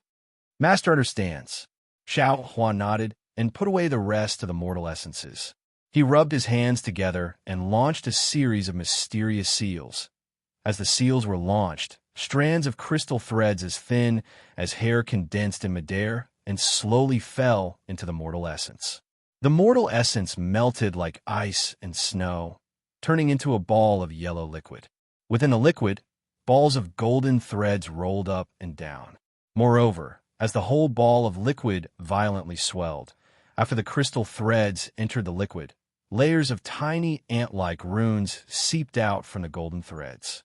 These runes emitted a slight rumbling sound, like thunder and also like a low chant. When the runes fell into the yellow liquid, the liquid emitted strange fluctuations from time to time, and the whole liquid actually slowly shrank. After the liquid shrank, it turned into a human figure. Although the appearance was unclear, a fist-sized whirlpool appeared on the top of the door. Ghostly howls resounded in the air. Xiaohua growled, Xian Songzi, if you're not forming your body now, when are you going to wait? Yes, master. Xian Songzi was already eager to give it a try. When he heard Xiaohua's order, he hurriedly rushed towards the mortal essence. Woo! Xian Songzi's nascent soul was only a few feet away from the mortal essence when a huge suction force was produced from the vortex, pulling Xian Songzi into the mortal essence. Xian Songzi's nascent soul fell into the mortal essence and immediately let out a heart-wrenching howl. Xiaohua narrowed his eyes and remained unmoved. He already understood that this was the essence of the mortal essence attacking Xian Songzi's nascent soul. This kind of pain was tantamount to tearing apart and rebuilding every inch of Xian Songzi's body. Xiaohua had also experienced this kind of pain in the past. When the heavens are about to bestow a great responsibility upon a man, it must first torment his will, toil his muscles and bones, starve his skin, empty his body, and disturb his actions. Xiaohua's mouth faintly recited a Confucian text, and the hand seals in his hand continuously struck out. With the passage of time, 3 faint invisible brilliants slowly emerged from the top of his head. This scattered nascent soul cultivation method was truly heaven-defying. Even someone as strong as Xiaohua's cultivation base was now beginning to produce a vision. Looking at the mortal essence again, the human figure gradually revealed Xian Songzi's face. However, his face was really ugly. His grimacing appearance was completely deformed. Moreover, the mortal essence's 4 limbs and even its entire body were trembling violently. It seemed that the fusion was very difficult. Go! In the end, Xiaohua took a deep breath and the magic power in his body surged. The 3 lights above his head suddenly flashed, and the flower shape instantly disappeared. As Xiaohua pushed with his hands, the last hand seal slowly fell into the mortal essence. Boom! There was an indescribable vibration and a strange hiss. The mortal essence's body once again appeared with strange and obscure runes. As the runes tumbled, waves of fluctuations rushed out. Amidst the fluctuations, hundreds of thumb-sized whirlpools appeared in the quiet room at the same time. Waves of unknown air swarmed out and fell into the mortal essence that was already very similar to Xian Songzi's nascent soul. Phew! Xiaohua let out a sigh of relief. His gaze fell on the mortal essence. The runes had already begun to solidify, and a Xian Songzi similar to an ordinary person was gradually forming. Finally, it went smoothly. Xiaohua faintly smiled, but a moment later, his smile disappeared again. He muttered, "It seems it's still missing something. Exactly, it's this height." Xiaohua looked at Taoist master Jingting, who was hiding in the corner of the quiet room in the distance. He was somewhat envious and somewhat worried. Suddenly, he realized this height is very similar to a 4 or 5-year-old child. Thinking of this, Xiaohua was just about to close his eyes and carefully ponder over the strangeness inside. But suddenly, a tremor suddenly emerged from the bottom of his heart. This is... Without waiting for Xiaohua to think more, a peerless pressure descended from the sky and enveloped the entire quiet room. An explosive aura instantly filled the entire quiet room. Lightning tribulation? This aura was so familiar that Xiaohua almost didn't need to think before he jumped up from the ground. Cultivating a nascent soul requires 3 gold lightning tribulations. Just as this thought appeared, Xiaohua unhesitatingly rolled up his sleeves and brought Xian Songzi, who had already finished forming his body, and Taoist Master Jingting, who was beside him, who was extremely frightened. His figure flashed, and he turned into lightning and rushed out of the quiet room. When he arrived outside the cave, he saw that the sky was already densely covered with dark clouds at an extremely fast speed. Streaks of dragon-like lightning had already begun to brew behind these dark clouds. Damn it, I understand now. This is a loose immortal's helpless action after failing the lightning tribulation. Cultivating a nascent soul also requires a lightning tribulation. This is probably the initial tribulation of a nascent soul. In the future, after a period of time, every realm will have a lightning tribulation. How can my heavenly star's formation withstand 3 gold lightning tribulations? Once this lightning tribulation falls, not to mention the formation turning into ashes, even more than half of the people and demons in the Black Wind Mountain range will die. Xiaohua was somewhat panicked. Why didn't Mo Yuntong even mention this? Chapter 38:14. Xiaohua flew out of the immortal cave. Xiong Yi and the others were naturally alarmed by the lightning tribulation's celestial phenomenon and had already flown out to investigate. While everyone and the demons were in a state of panic, Xiaohua separated from the grand array and activated the lightning escape technique. Sure enough, once Xiaohua left, the suffocating pressure was swept away. Although the sky was still filled with lightning and thunder, the rolling dark clouds chased after Xiaohua. See, Xiong Yi, Lan Wang, and Li Xiang stood in the air, watching the lightning tribulation leave. They were even more shocked. After a while, the 3 of them looked at each other and sucked in a breath of cold air. Xiong Yi asked in a low voice, 2 junior brothers, what realm did Master break through? Why is there still lightning tribulation? If senior brother doesn't understand, then of course we don't understand either. Lan Wang was also confused. Maybe it's some secret technique Master cultivates? Seeing that the demons of Black Wind Ridge were a little restless, Xiong Yi frowned and sent a message to Qin Xiaoyao, telling him to find He Xiong and the other demons. The 3 of them waited in the air for Xiaohua to return. After waiting for 3 whole days, Xiaohua returned with a slightly tired expression. The 3 of them hurriedly went up to greet him. Xiaohua waved his hand and said, Master is fine. You all go to your own things. Li Xiang, hurry up and find that paradise. With such a big commotion, it's impossible not to attract the attention of the immortal palace. Yes, disciple understands. Li Xiang hurriedly bowed and said, Disciple has already sent a group of disciples to bring Fu Jiwen there. Disciple will go with senior brother Lan Wang. Xiao Hua nodded and landed in front of the cave. He didn't see Yuanya standing there, looking at him with concern. Yuanya, come in, Xiao Hua said with a wave of his hand. Yes, master. The worry and confusion on Yuanya's face had already disappeared. Hearing Xiao Hua's greeting, Yuanya hurriedly replied respectfully and followed Xiao Hua into the cave. Xiao Hua sat down on the brocade chair and asked, Yuanya, do you understand now? Disciple doesn't understand. Yuanya was honest and said with regret, The ways of the world, mutual deception, is much more cruel than the beast fights in mystic Jade Dark Forest. Disciple originally thought that Master was the closest person to Disciple, but Disciple never thought that Master would want Disciple's life, and the reason for killing Disciple was because he wanted to marry Jiao Wu. As for Jiao Wu, this disciple really does not understand why the throne of Jiang country is so important to actually make her betray so many people. Master, this disciple really doesn't dare to believe that this Jiawu is the Jiawu that this disciple raised with dear milk when she was young. What made her become like this? There was no distinction between the masters that Yuanya spoke of. Others might not understand, but Xiaohua was able to distinguish clearly from Yuanya's sorrowful tone. After all, the two people that Yuanya considered to be the closest in his life betrayed him at the same time, and even wanted to put him to death. How could he, who did not understand the ways of the world, understand?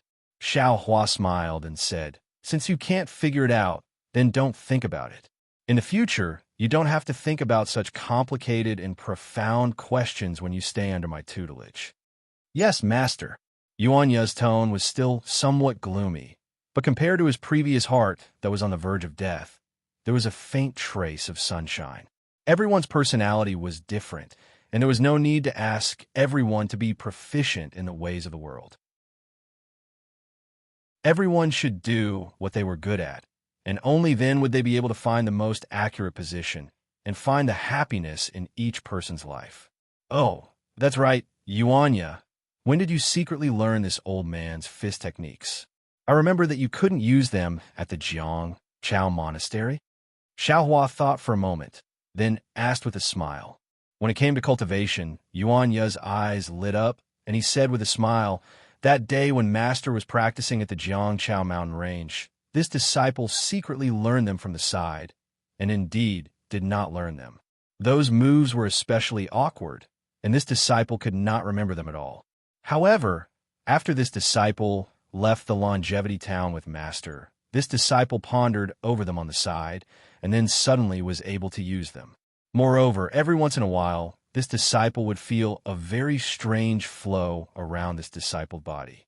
This disciple did not know what this was, but this disciple did not dare to ask Master. However, after a long time, this disciple felt that his strength had increased a lot. The magic hammer that Master gave me was a bit heavy at that time, but now this disciple can hold it very easily. Xiaohua smiled. He could not remember the origin of this Big Dipper magical fist, but it was very clear that this Big Dipper magical fist was one of the most important parts of his cultivation. For Yuanya to be able to secretly learn this Big Dipper magical fist, he was indeed a disciple that the heavens had arranged for him. Very good. Xiaohua nodded and handed a jade eye scroll to Yuanya, saying, This is a simple description of the Big Dipper magical fist, and the real cultivation method still requires Master's personal guidance. You should cultivate this fist technique first. When you can feel the flow every time you practice, it should be a small success. You should also cultivate the cultivation method that Lu Yi taught you first, and if there is anything you do not understand, come and ask Master. In addition, this jade eye scroll contains a kind of elementary body refining technique. When you have divine sense, you can explore it yourself. Xiaohua's heavenly body refining technique came from the Sunset Island, and when he obtained it, he had already promised not to spread it out. However, With Xiao Hua's current cultivation, it was not too difficult to create a similar elementary cultivation method. This body refining technique was given by the green-robed Xiao Hua to the tens of thousands of children in the space to use. Many thanks, Master. With a goal to cultivate, Yuanya seemed to have come back to life, and he reached out to receive it and very happily replied, Go, if there is something you do not understand, go and ask Lu, Yi, and Qin Xiaoyao. Now that you are all fellow disciples, there is no need to be afraid of anything. Xiaohua waved his hand to let Yuanya leave. Looking at Yuanya's straight waist, which was different from when he came in, Xiaohua's mouth hung a smile.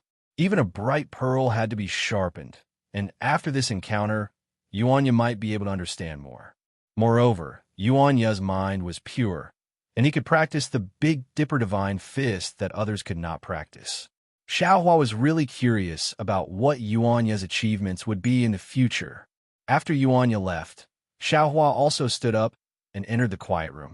After activating the restriction of the quiet room, he sat cross-legged on the futon and took out the Kunlun mirror. He thought to himself, I didn't expect that the lightning tribulation that Xian Songzi and perfected Jingting faced to cultivate the scattered nascent soul was not the triple gold lightning tribulation, but only one. However, this lightning tribulation was extremely powerful. With their early-stage nascent soul cultivation, it was impossible for them to withstand it. If it wasn't for me blocking most of it for them, their small bodies would have been turned into ashes by the lightning tribulation. However, in this way, although they can successfully cultivate the scattered nascent soul, the next lightning tribulation will definitely be even more ferocious than this one. It seems that unless I cultivate to the late-stage nascent soul stage, it's better not to place my hopes on the scattered nascent soul cultivation method. Thinking of this, Xiaohua activated his magic power, and in the light pillar of the Kunlun mirror, Xian Songzi and perfected Jingting came out of the Kunlun ruins. Thank you, Master. At this moment, Xian Songzi and perfected Jingting looked like they were only half of their previous height, but they were much better than nascent soul cultivators. The two of them looked around, and joy appeared on their pale faces as they bowed and said, Get up. Xiaohua flicked his sleeve. Although I blocked the lightning tribulation for you, it's still disadvantageous to your cultivation. I'm sure you know the karma inside. You have to speed up your cultivation in the future. Don't have any problems when the next lightning tribulation comes. Yes, I understand. Perfected Jingting replied with lingering fear. The next lightning tribulation will be the scattered nascent soul lightning tribulation. I hope that Master can bestow me with spiritual wisdom so that I can comprehend the cultivation method with senior brother Xian Songzi. All right. Xiaohua thought for a moment. He knew that consuming Ruin Jing would reconstruct the nascent soul body, so there would be a lightning tribulation. Spiritual wisdom was not necessary for cultivating the scattered nascent soul, so there would not be any special lightning tribulation. He raised his hand and took out a spiritual wisdom that was not too old. He asked, Who are you waiting for to consume it first? I'll go first. Perfected Jingting took a step forward and said, Just now, senior brother Xian Songzi tried it first. Now it's my turn. All right. Xiaohua raised his hand and delivered the spiritual wisdom to Perfected Jingting.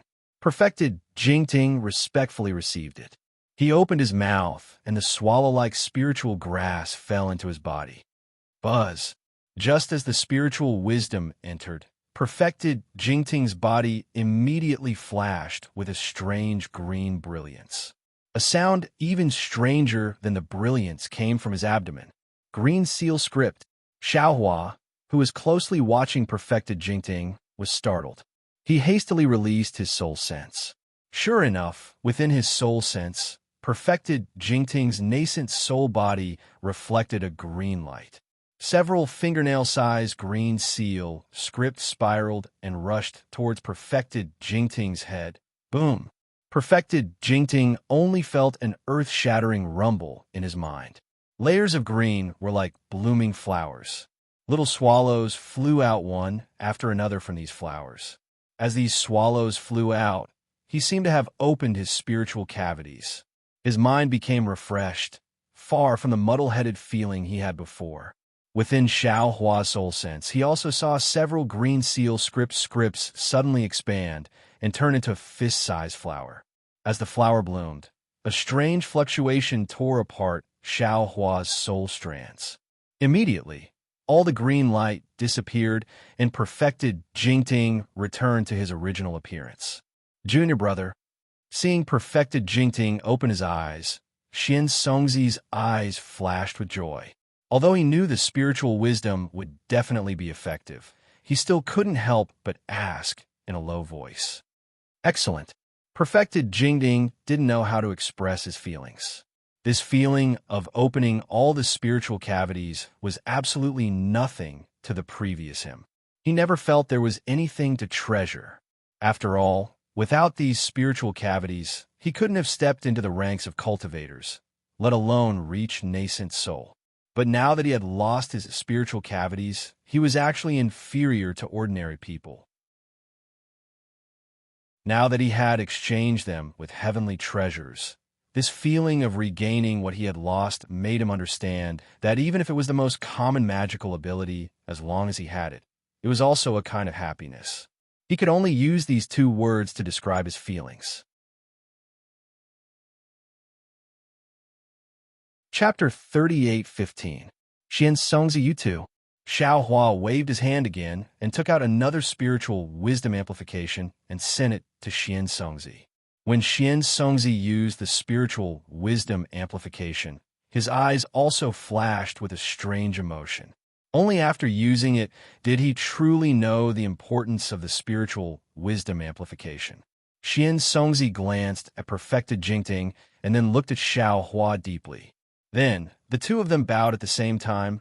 Master, disciple is truly grateful for Master's kindness of rebirth. There's no need to say anything more. Quickly go and cultivate. You're my disciples. What I can do for you, I'll do according to your requests. Xiao Hua smiled and sent the two nascent souls into the Kunlun ruins. After putting away the Kunlun mirror, Xiao Hua sat cross-legged on the futon and took out a mother-child spirit fruit. As he looked at it carefully, he thought to himself, Xian Songzi and perfected Jingting are nascent souls with primordial spirits. It's natural for them to use the mother-child spirit fruit and spiritual wisdom amplification. After all, they know the degree. However, the 100 or so nascent souls in my lower dantian are already damaged. I'm afraid it's difficult for them to distinguish the degree of use. It'll be difficult for me to cast the spell. Moreover, this spiritual wisdom amplification actually contains green seal text. Such a rare treasure can be used directly, but if it's tempered by my Tao sex alchemy method, won't it have a better effect? There's a pill called Spirit Awakening Fluid in Senior Tsang Longzi's pill formula. It seems to be related to spirit awakening. However, the main ingredient is not spiritual wisdom amplification. When green-robed Xiao Hua in the space is free, I'll let him try refining some. Perhaps this spirit awakening fluid will have a better effect on these nascent souls with incomplete primordial spirits. Of course, these nascent souls are constantly tempered by the 5 Qi righteous thunder in their lower dantian. Moreover, they have obtained the essence of the ancient fierce soul. I believe their bodies are tougher than the two of them. It won't be difficult for them to pass the thunder tribulation. If it were in the past, I wouldn't be so anxious. I would definitely wait and see the results of Xian Songzi and the others' cultivation. But now, the matter of Yaotai Mountain has attracted the attention of the Immortal Palace. Perhaps they won't think of me now, but there's no such thing as a secret. Who knows when the Immortal Palace will send someone here? Even, not to mention the Immortal Palace, even the Confucian cultivators of Yuzhou might not be able to tolerate me. Therefore, this Xiao cannot wait any longer. I can only make use of my time. At this point, Xiao Hua was indeed staking everything on a single throw. Also, the things in this world are truly mysterious. Developing intelligence seems to be the second time this Xiao has seen a heaven-earth spiritual object that contains green seal text. Ordinary spirit fruits that contained heaven-earth yuan qi were already rare, But this underworld fruit that could develop spiritual intelligence and grow in the water of the Yellow Springs were even more incredible. Of course, the effects of this miraculous item were miraculous as well. Not to mention the fact that it was able to penetrate the spiritual cavities of nascent souls. Just the underworld fruit was far more beneficial to soul cultivators than the daybreak moon. Previously, Xiao Mao's cultivation speed was already pretty good. However, after consuming the underworld fruit, the speed of cultivation became even more terrifying. In just a few years, I have already reached the Heaven's Heart Realm. Although I have just broken through to the Heaven's Heart Realm, Xiao Mao can feel that my cultivation speed will definitely not slow down in the future. Could it be that this soul cultivator, or rather, the millions of shamans in Meng Mountains were really the descendants of the great god Hutu? Hutu, great god, really transformed into the 9 underworlds? If that's the case, how do you explain the formation of the inside of Xiao Mao's space? Xue Xue's soul and Master's soul. Forget it. This world is too miraculous. It's not something that Xiao Mao can speculate with his current strength. Let's not think about it for now. Just as Xiao Hua thought of this, an indescribable surge suddenly appeared in his meridians. Then, Dragon Vein Xiao Hua let out a furious roar and rushed out of Xiao Hua's body, turning into a huge dragon and flying several dozen feet away. It flew straight to the restrictive spell of the quiet room, and only then did it trigger the restrictive spell. The dragon's body was forcefully stopped, and the huge dragon filled up the entire quiet room. What's going on? Xiao Hua asked curiously. Dragon Vein Xiao Hua turned into a dragon elephant and coiled around the quiet room. While swimming, he answered, I sensed a kind of dragon aura soaring into the sky. Although this dragon aura was very weak and not much, after the dragon aura soared into the sky, the noble aura that descended was extremely vast and very tempting. I couldn't help but fly out, oh? Xiao Hua raised his eyebrows and looked at the direction Dragon Vein Xiao Hua was facing. He asked curiously, What's going on? What's going on over there? Dragon Vein Xiao Hua coiled around the quiet room for an hour before entering Xiao Hua's physical body. Xiao Hua walked out of the quiet room and released his Buddhist consciousness. When he saw what was happening over there, he couldn't help but sneer. However, the moment he withdrew his Buddhist consciousness, his expression suddenly changed. He released his Buddhist consciousness again and looked at it for a moment before withdrawing it thoughtfully. A short while later, Xiong Yi entered the dwelling and said with a bow, Master, Jiang country has been revived. And Master knows. Xiao Hua nodded and said, This Chongling princess is amazing as expected. Not only did she kill 2 birds with 1 stone, she killed 3 birds with 1 stone. In just a few days, she actually found a suitable Jindan cultivator to establish a country. It seems she knows that this old man will not make things difficult for her. Everyone knows that Master is benevolent. As long as you do not do anything outrageous, even if Master is angry, there is no need to be afraid. Xiongyi smiled and then winked as he lowered his voice and asked, Master, that lightning tribulation, what was it? Lightning tribulation is lightning tribulation. What could it be? Xiao Hua waved his sleeve in annoyance and said, This lightning tribulation is not this old man's. Don't think so much. Oh, Xiong Yi blinked, seeing Xiao Hua stand. He hurriedly stood and sent Xiao Hua into the quiet room. However, before Xiao Hua entered the quiet room, he stopped and turned around. Also, Master is going into closed-door cultivation for a period of time. If there are any earth-shaking movements in the future, all of you don't have to be too surprised.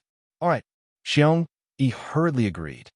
Also, urge Black Bear to have all the Yaos, and the outer sect disciples go down the veins. Empty the veins as soon as possible. Xiao Hua thought of something again and instructed, When Master makes a move, there won't be any meat left for you. He understood. Master, this disciple will roll up his sleeves and go to work. Xiong Yi giggled and left. After Xiong Yi left, Xiao Hua did not enter the quiet room. Instead, his figure flashed and disappeared into the void. When Xiao Hua reappeared, he was already outside the Black Wind Ridge. This place was about 40 li away from the Black Wind Ridge. Xiao Hua's figure appeared in midair.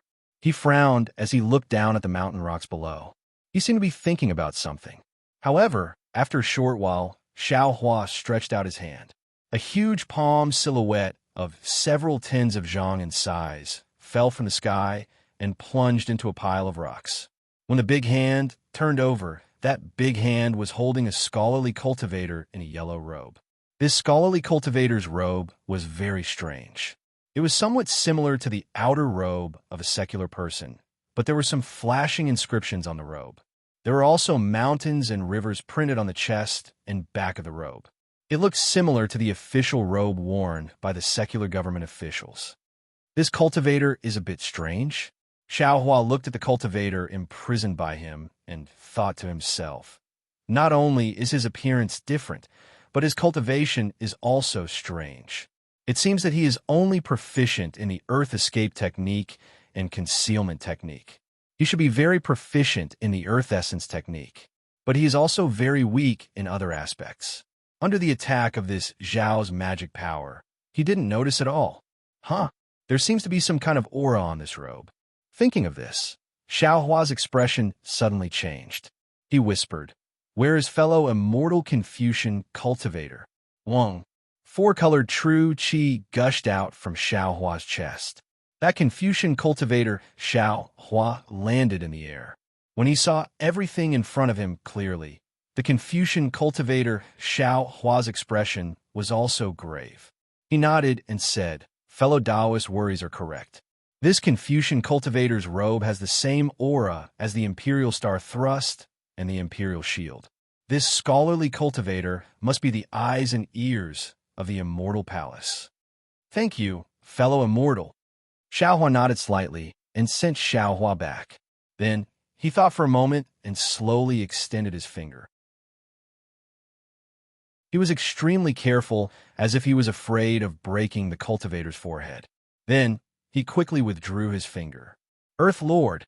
Xiao Hua's face showed an astonished expression. The Immortal Palace really has Earth Lords all over the hidden Immortal Continent? Granny, no wonder the Immortal Palace can control the entire hidden Immortal Continent's information. Oh, that's not it. Not every place on the hidden Immortal Continent has Immortal Palace's eyes and ears. Although in name, the Earth Lord supervises the entire hidden Immortal Continent's information. These Earth Lords can't always pay attention to all the movements. Only the places that the Immortal Palace pays attention to have Earth Lords truly investigate. It turns out that the Black Wind Ridge doesn't enter the Immortal Palace's eyes at all. It seems that because of this Xiao, it attracted Earth Lord. But this is troublesome. Xiao Hua shook his head slightly.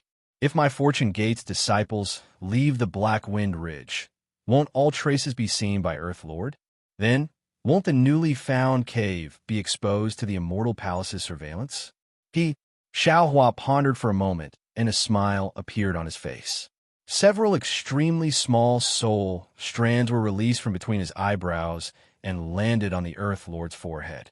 After a while, Xiao Hua put the Earth Lord back into the ground and flew away with a smile on his face. After dealing with the Earth Lord's surveillance, Xiao Hua formed an incantation and used the Earth Escape technique to escape towards the Black Wind Ridge. On the first day he returned to the Black Wind Ridge, he had tried to sense the metal and would essence blood that had seeped into his body. Unfortunately, no matter how many times he tried, it was to no avail. Now that he had dealt with everything, he began to busy himself with the most important matter in his heart. At this time, Xiao Hua's Earth Escape technique had already reached a high level. Not to mention that he could move extremely nimbly underground. Even in places without Earth attribute origin energy, he could rely on his own Earth attribute energy to move. Therefore, this time it was very easy for him to reach the location of the Black Fog.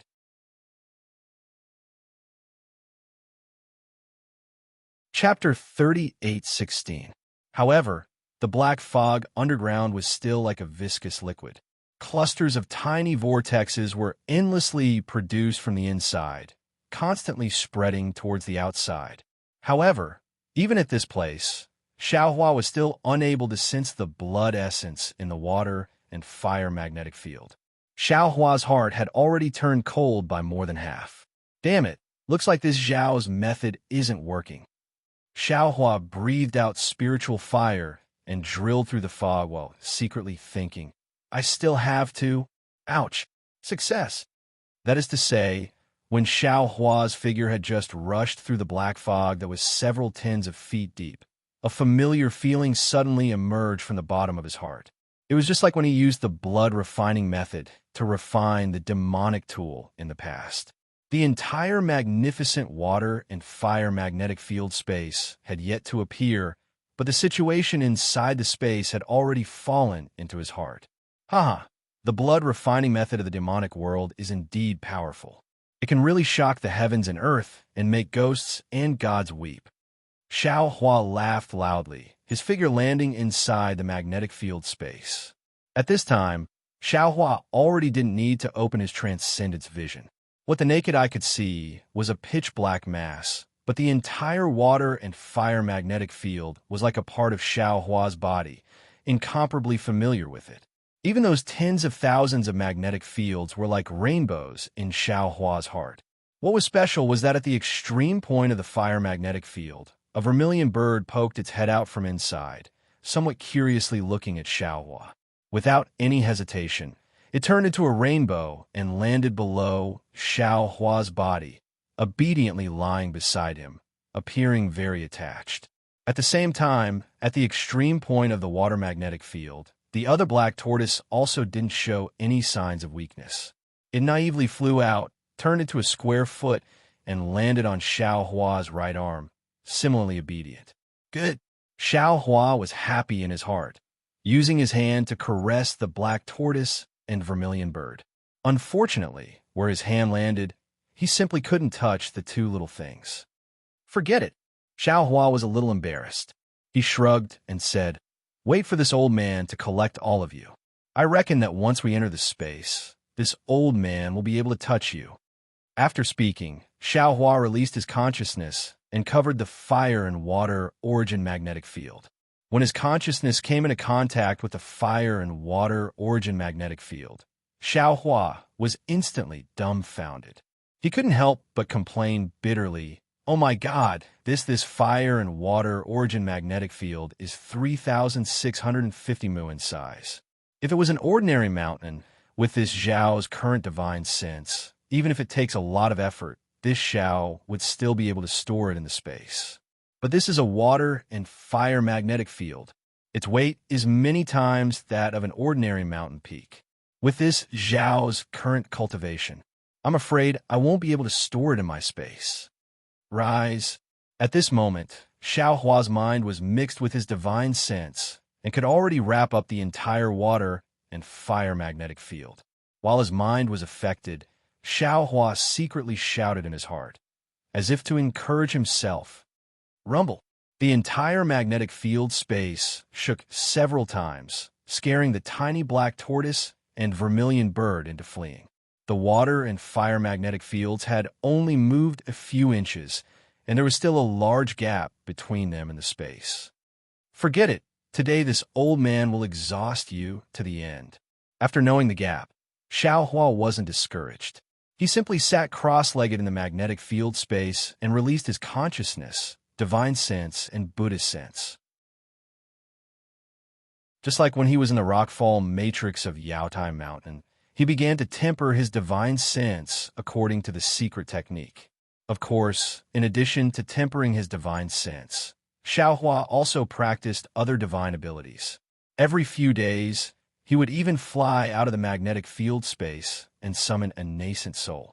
He would feed the nascent soul with human essence and use spiritual wisdom amplification. However, in this way, the Black Wind Ridge would suffer. Every once in a while, the entire Black Wind Ridge would shake a few times. Moreover, from time to time, the might of a lightning tribulation would suddenly appear. However, everyone and the demons of the Black Wind Ridge had also received Xiongyi's order. They knew that their master was cultivating, so they didn't ask too much. In fact, They didn't have time to ask too much because the Black Wind Ridge's underground or vein was really enormous. They mined day and night and simply didn't have time to ask too much. Time passed very quickly. In the blink of an eye, more than 3 years had passed. On this day, the sky was clear and boundless. Outside the Black Wind Ridge, some of the Golden Eagle's subordinates were patrolling. Suddenly, the entire Black Wind Ridge shook violently. This shaking was far more weak than the previous week shaking. Several of the vicious birds were shocked. The leading vicious bird let out a few loud cries and rushed into the great array. The other vicious birds spread their wings again, wanting to find the source of the abnormality. After all, in the past 3 years, although there were still some Confucian cultivators who came back to the Black Wind Ridge to provoke them, they were defeated by Xiong Yi, Li Xiong, and Prince Lan every time. There had never been such a big movement. However, before the vicious bird landed on the peak of the Black Wind Ridge, the shaking suddenly stopped. A powerful suction force was generated from the capital star array. Tens of thousands of hurricanes rushed in from all directions and madly rushed into the Great Array.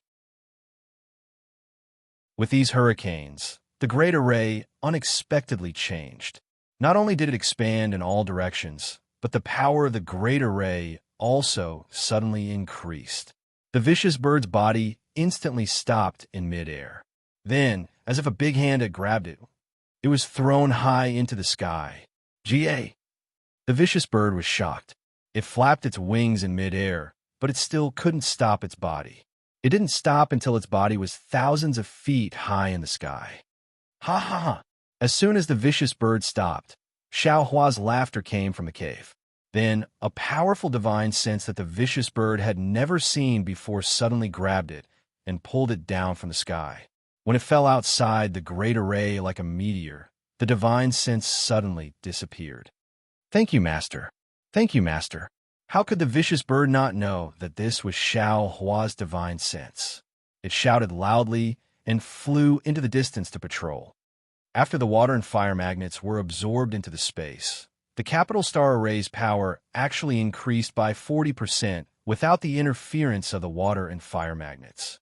If I used the water and fire magnets to set up a great array, wouldn't all the methods to break the array be useless? Xiao Hua's divine sense swept and immediately understood the reason for the great array's change. Master, you've come out of seclusion?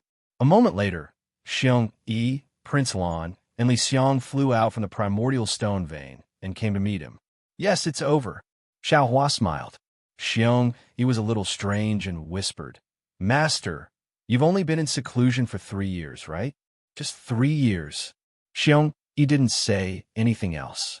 Yes, ordinary nascent soul cultivators would enter seclusion for decades, or even centuries. How could they come out in 3 years? You think I don't want to? Xiao Hua snorted, but I'm a little uneasy, and I just finished a big thing, so I came out to take a look. Master isn't in seclusion, Li Xiong said with a smile. Disciple occasionally sees Master going in and out of the great array. Indeed, Xiao Hua nodded.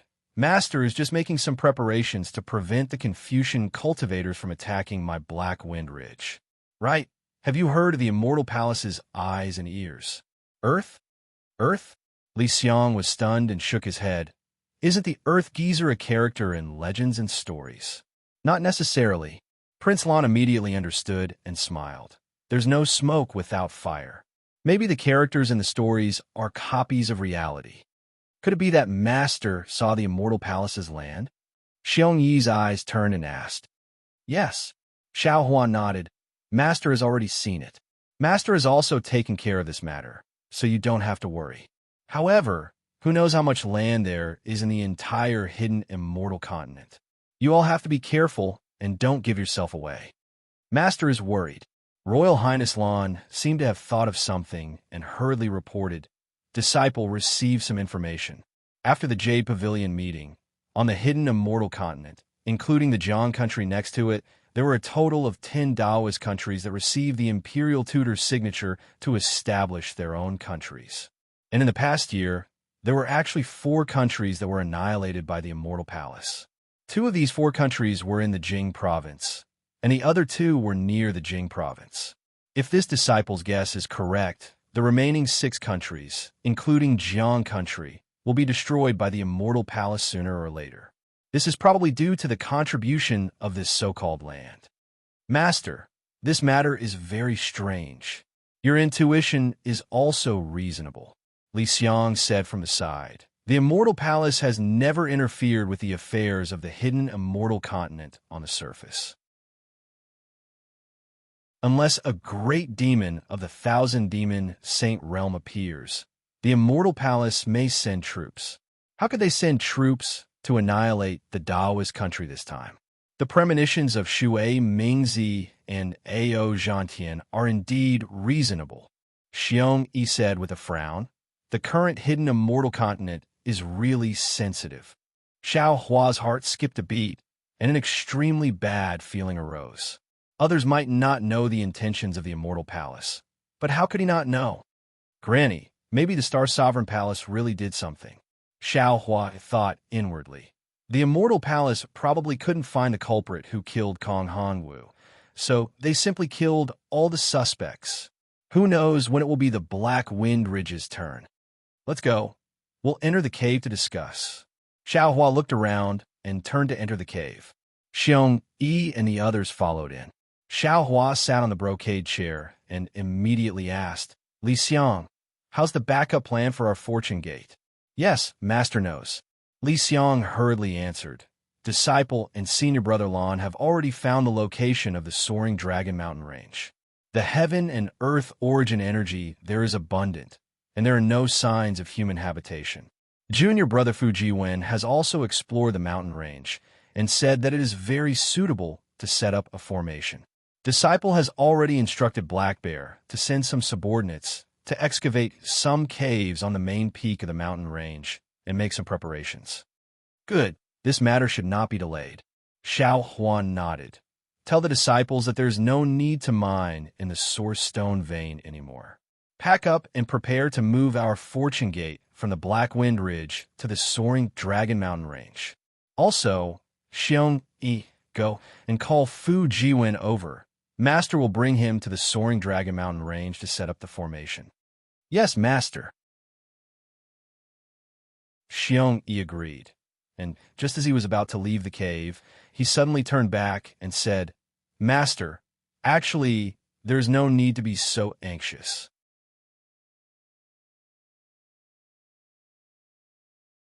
Chapter 38:17. Hearing Xiong Yi's words, Xiao Hua was rather puzzled and asked curiously, Oh, why? The 4 countries that Junior Brother Lan mentioned were all destroyed a year ago, and this disciple also received news that 2 months ago, something big happened at Longevity Town in the country of Shi.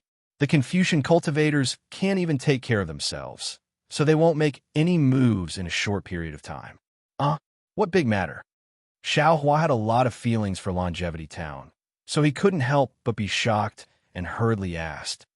The abbot of Jiangshao Temple, Lushan, was killed. Xiong Yi just said it casually, but he didn't expect Xiao Hua to take it so seriously. He couldn't help but stand there and answer curiously. Xiao Hua frowned and asked curiously, Jiangshao Temple? Lushan? That's right. When Xiao Hua left Longevity Town, Jiangshao Temple was still a Taoist temple. How did it become a Buddhist temple now? And wasn't Longevity Town's Little Gold Temple? Wasn't the abbot of Little Gold Temple that Mingyu? However, Xiao Hua immediately realized that if he could leave Longevity Town, then wouldn't the people and things in Longevity Town be changed? Do you know who killed him? Xiao Hua narrowed his eyes. Was it a Confucian cultivator? It's definitely a Confucian cultivator. Xiong Yi answered with a smile. Even if it wasn't a Confucian cultivator, it's definitely a Confucian cultivator. Hiss! When Xiong Yi said this, Xiao Hua instantly sucked in a breath of cold air. His entire body froze in place, and he couldn't help but exclaim in a low voice, The Battle of Swords. Not only was Xiao Hua shocked, but Lushan's death reminded him of the Battle of Swords in Xiaoyu Continent. Now, C.I. Mei, who was sitting cross-legged on Jiangshao Ridge, also had a myriad of thoughts in her heart. Where was the leisurely bearing she had when she sent Lu Shan to Longevity Town? The current Jiangshao Ridge was no longer the same as when Xiaohua left. The entire dilapidated Jiangshao Temple had been completely demolished, and even the entire Jiangshao Ridge had been flattened. Right in front of C.I. Mei, a 99-zhang tall Buddha statue stood in the rising sun.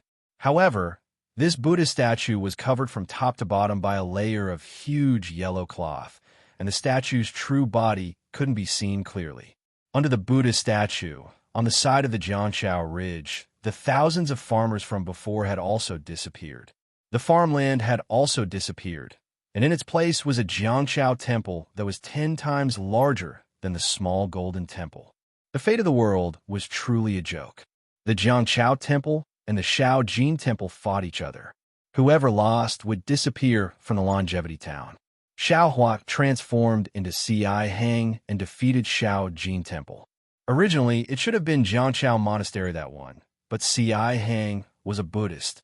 So Shaojin temple seized the victory and chased Jiangshao Monastery Shaojian, Xiaohua, and Yuanya out of Longevity Town. But now, the small golden temple had been completely forgotten by the Longevity Town. This previously unknown river and tide temple was famous far and wide. At this time, the entire Jiangshao Ridge was completely surrounded by the Jiangshao Ridge. The road under the Jiangshao Ridge was also included in the Jiangshao Monastery. Even the paddy fields under the road and the Liao River were filled up and repaired very smoothly. There were stone steps that led from the Liao River to the Jiangshao Ridge, and there were rows of neatly arranged guest rooms. Normally, some good men and women would come over from the Liao River on large boats or small boats, and it was precisely from here that they went up to the Jiangshao Ridge to worship the golden body of the Guanyin Bodhisattva. On the other side of the Jiangshao Ridge, where the incense was at its peak, there were many temple buildings like the Hall of Great Strength. Each of them had a majestic aura and a myriad of scenes. Waves of sutra chanting came from within with a rhythm, and the occasional bell rang throughout the entire Longevity Town.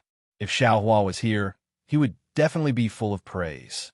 In just a dozen years, the entire Jiangshao Monastery had undergone such a great change. Moreover, this change was not caused by the Buddhist sect's disciples, but purely by the spontaneous action of the ordinary people. It could be said that man could conquer the heavens. However, even in the face of such prosperous Buddhist incense and the rhythmic sound of the wooden fish, C.I. Mei couldn't help but sigh. She looked at the golden body of the Guanyin Bodhisattva not far in front of her. Although the golden body of the Guanyin Bodhisattva was covered by a brocade, when the endless sunlight shone on the Buddha statue, it was actually suffused with mottled colors. Within these colors, there were actually all kinds of living beings. It was truly bizarre. However, C.I. Mei understood in her heart that this phenomenon was the phenomenon reflected when the extremely pure power of faith poured into the golden body of the Buddha statue. If she released her Buddhist consciousness and opened her eyes, she would definitely be able to see thousands of psyche power clustered around the power of faith flying over like waves from all directions. It was as if the power of faith had flowed into the sea and landed on this unconsecrated Buddha statue. C.I. Mei didn't know what kind of good karma C.I. Hang had in the past, but just by saving tens of thousands of villagers in the Longevity Town, C.I. Mei believed that he definitely wouldn't have such abundant power of faith.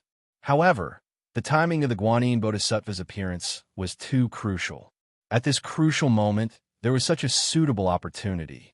Even if C.I. Hang didn't do any special good karma, this gathering of winds and clouds would push him to the peak of the karma. Under the golden body of the Guanyin Bodhisattva was another ordinary coffin. The coffin wasn't covered, and the rising sun couldn't shine on the corpse inside. A pitch-black and gloomy coldness seeped out from the coffin. Even the Buddhist light of the Guanyin Bodhisattva's golden body couldn't dispel this darkness and gloomy coldness. When C.I. Mei sighed, Jingsheng, who was sitting next to her and chanting softly, hurriedly stopped and asked in a low voice, "Grandmaster." C.I. Mei ignored Jingsheng. She stood up and slowly took a few steps back, as if she was respectful to the golden body of the Guanyin Bodhisattva. Then, she walked step by step to the edge of the Jiangqiao Ridge. She stood in front of the white marble stone railings and looked up at the stone steps on the side of the Liao River. Her eyes narrowed as she thought about something. Jingqing hesitated slightly and also stood up. He followed behind Ci, Mei, and stood respectfully a few feet away. His gaze also fell on the stone steps. These stone steps originally led from the main road to the Jiangqiao Ridge. It was steep and narrow. Back then, Xiaohua had rolled down here. Now, it was unknown how many times wider it was than before. However, at this time, the stone steps were filled with good men and women kneeling. They stretched from the top of the stone steps to the shore of the Liao River. In fact, on the other three sides of Jiangqiao Ridge, there were also many good men and women kneeling on the ground. The densely packed heads were almost endless to the naked eye. Grandmaster. When Jingcheng saw the benevolence on Ci Mei's face, he probingly said, "These good men and women have been kneeling here for a long time. Some have been kneeling here for several days, while others have been kneeling for dozens of days. Although they haven't fasted, if they continue like this, it is very likely that some of them won't be able to hold on. When that time comes, it will be even more difficult for my Jiangqiao monastery." Grandmaster, how about? The benevolence on Ci Mei's face disappeared, and she indifferently asked, "How about what?" Jingcheng was startled, as if he heard the difference in Ci Mei's tone. Jingcheng softly said, "Disciple doesn't know what to do. However, this disciple feels that we should do something. It doesn't matter what we do. Otherwise, we would truly be letting down the trust of these kind-hearted men and women." Jingcheng could not answer, so he clasped his hands together and said in a low voice. Ci Mei asked with interest, "Let me ask you, what do you think we should do?" This. Jingcheng was somewhat regretful and felt that he shouldn't have followed. However, if he hadn't followed, how could he have stood beside Grandmaster Ci Mei? There were so many monks in the entire Jiangqiao monastery. He was probably the only one who had this qualification, right? No matter what we do, disciple feels that at the very least, we should give them a promise to find the real culprit who killed Marshal Uncle Sean. Only then will we be able to live up to their trust in our Jiangqiao monastery. Only then will we be able to live up to their kneeling here for more than 10 days. He answered honestly. Could it be that Grandmaster doesn't think so? Alas. Ci Mei sighed again and shook her head. Jingcheng, do you feel that I'm sighing because of their trust and sincerity? Then what is Grandmaster sighing about? Jingcheng was somewhat dumbfounded. He felt that his brain couldn't keep up with Ci Mei's words. I'm envious of Senior Marshal Brother Ci Hang's luck. I'm sighing about my helplessness. With my current state of mind and what I've done all these years, I don't even know when I will be able to achieve fruition. I'll be able to achieve fruition in this lifetime. Ci Mei looked into the distance and said in a low voice, I'm envious of those Ku Tuchuo. Although their cultivation is difficult, their Buddhist heart is firm and untainted by any worldly affairs. This kind of cultivation is something that our Buddhist disciples should have. Grandmaster. Jingcheng smiled and said, although Ku Tuchuo's cultivation is praised by our Buddha, our Buddhist sect has 13 Buddhas. However, our 13 Buddhist sects all have Buddhist fruits. Grandmaster, there is no need to be envious of others. Do you know? Ci Mei suddenly said, the most recent Bodhisattva who achieved fruition is Nanwu Wai's Manjushri Bodhisattva. Before achieving fruition, it was Ci Hui of the Green Lotus Temple of the Xiang sect. Her cultivation was only in the realm of the Bright Lotus. Disciple naturally knows this. I'm also very envious. I'll also seize the time to cultivate and strive to reach the realm of the Bright Lotus as soon as possible. Jingqing hurriedly smiled. However, he immediately regretted it. Ci Mei was already in the realm of the lotus. Although he and Ci Hui were of the same generation, they still hadn't achieved fruition. Wouldn't his words agitate her? Fortunately, Ci Mei didn't seem to care. She shook her head slightly and said, Jingcheng, You still don't understand. Have you ever seen a bodhisattva achieve fruition outside the Pure Land world? Oh, or should I say, do you know it's far more difficult to achieve fruition outside the Pure Land world? Yes, disciple understands. Jingqing nodded and said, the Pure Land world is a place illuminated by the Buddha's light. All living beings have strong willpower, so it's relatively easy to achieve fruition. No, you don't understand at all, Siai Mei said coldly. Jingcheng was shocked. He hurriedly put his palms together and asked, Grandmaster, please enlighten me. Amipa. Siai Mei chanted the name of Buddha. She stretched out a finger and pointed at her chest, fiercely tapping it twice. Jingcheng was really at a loss. It wasn't that he wasn't proficient in Buddhism. It was just that what Siai Mei said exceeded what he had learned. He really didn't understand where the Zen principle of Siai Mei's action was.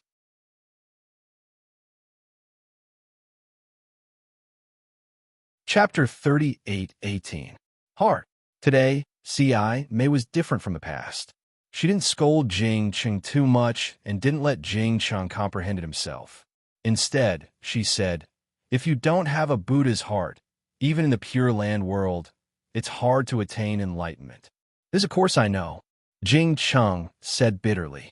He said in a low voice, I came to the hidden immortal continent and became the abbot of the Cloud Forest Temple. Didn't I preach the Dharma and have a Buddha's heart? Your Buddha's heart is only a Buddha's heart and a Buddha's heart. It's not the Buddha's heart. Siai Mei hit the nail on the head. Not only you, even I have lost my Buddha's heart. Jingcheng was shocked and asked hurriedly, why? What's a Buddha's heart? If I knew what a Buddha's heart was, I would be like senior brother Siai Hang and Munju Shri. Siai Mei answered.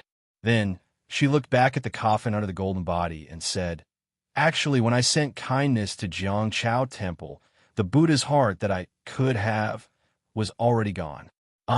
Grandmaster. Jingcheng's body trembled and his voice trembled. Could it be that Grandmaster knew that there would be such a day?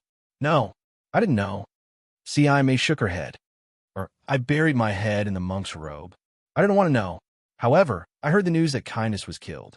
I knew that kindness was the first, but he's definitely not the last. No one knows who the last one will be. No one knows when the last one will be. I understand.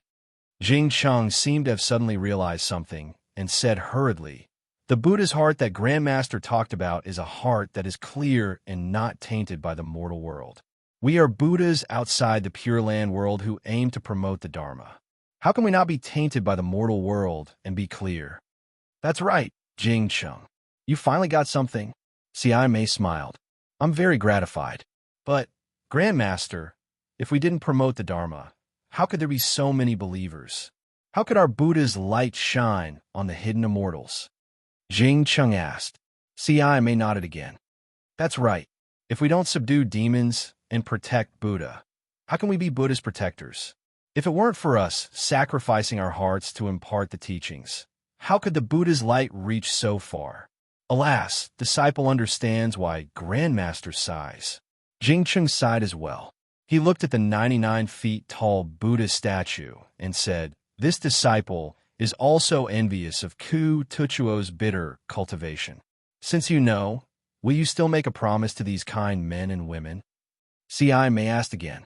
Jingcheng shook his head slightly. I can't give you this promise, nor can I. They might have thought that they were doing what they were supposed to do, but they didn't expect that the same kneeling would have different effects at different times. In 9 years, they prayed for blessings for the people 9 times, and the golden body of Namo Guanyin Bodhisattva 9 times. Every time, the Confucian cultivators were defeated by the people. This time they were still kneeling and kowtowing. However, they were not praying for blessings. They were forcing him. You're forcing my Buddhist sect. That's right. In 9 years, the Confucian cultivators destroyed the golden body of Namo Guanyin Bodhisattva 9 times. In 9 years, it was these unarmed believers who reconstructed the golden body of Namo Guanyin Bodhisattva 9 times. How majestic is the power of the people's will. It's also this majestic power that forced Lushan to his death. It's also this majestic belief that killed millions or even tens of millions of lives. May sighed. This is the believer's fault? Or the Buddhist Lord's fault? Or is it my fault? None of them. Jing Chung shook his head. It's the Confucian cultivator's fault. They shouldn't have challenged my Buddhist sect's bottom line time and time again. They shouldn't have killed Martial Uncle Lushan, who didn't even have the strength to truss a chicken. Do you think this is the work of the Confucian cultivators? May asked. Jing Chung shook his head and said, this disciple doesn't know either. It's just that Martial Uncle Lushan's body was injured by the water essence. Even if the Confucian cultivators wanted to get away with it, it's impossible for them to get away with it. Even if the Chongyun sect withdrew Longevity Academy from Longevity Town after Martial Uncle Lushan came to Longevity Town and even secretly sent experts to protect him, they still can't eliminate their suspicions. The water Qi Chao Yuan is a common cultivation method of Confucian cultivators in the Zhongxing continent. Except for the demons in the Thousand Demons sacred realm, even the disciples of Buddhism and Taoism can cultivate the pure water Qi Chao Yuan, genuine Qi, let alone Confucian cultivators. Buddhist disciples? This isn't very possible. Jing Chung turned pale with fright when he heard this. He lowered his head to look at the monk chanting sutras in the distance and said, Grandmaster, you're saying, my heart is no longer a Buddhist heart. It's hard to avoid thinking too much. May wasn't surprised by Jing Cheng's reaction. This might be what some Buddhist disciples think. No, I don't believe it. Jing Chung shook his head. I still think that it's either the Confucian cultivators who killed Martial Uncle Lushan and forced our Buddhist sect to withdraw from the hidden immortal continent, or it's the remnants of the Taoist sect who killed Martial Uncle Lushan and wanted to provoke a war between us immortals and Buddhas so that their Taoist sect can benefit from it. Therefore, Grandmaster, we must find the real culprit. Jing Chung, you still don't understand. The truth of the matter is actually no longer important. May shook her head.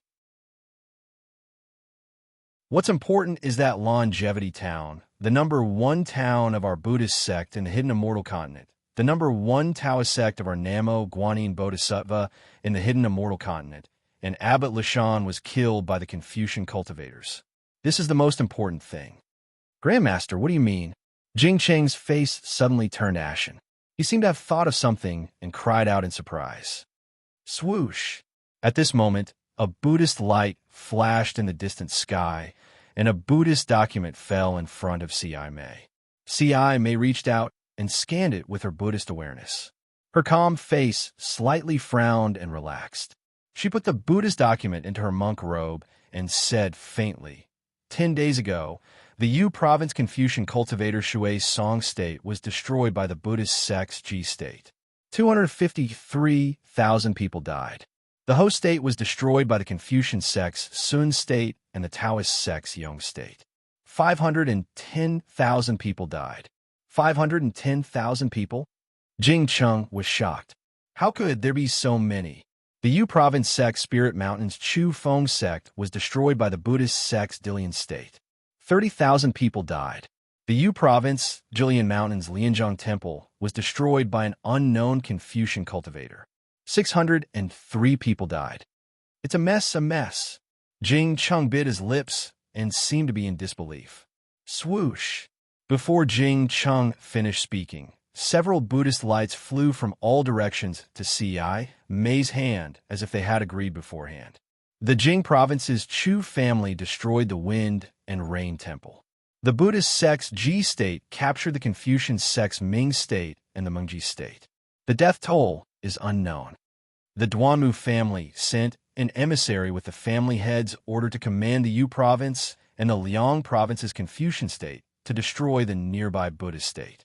The monks of the Ji province's Xiaolin temple, Linjiang temple, and Great Pine temple died suddenly. The Jing Mountain sect, Yinfeng sect, and Jilin Academy's defenses were also broken by an unknown force. The death toll is uncountable.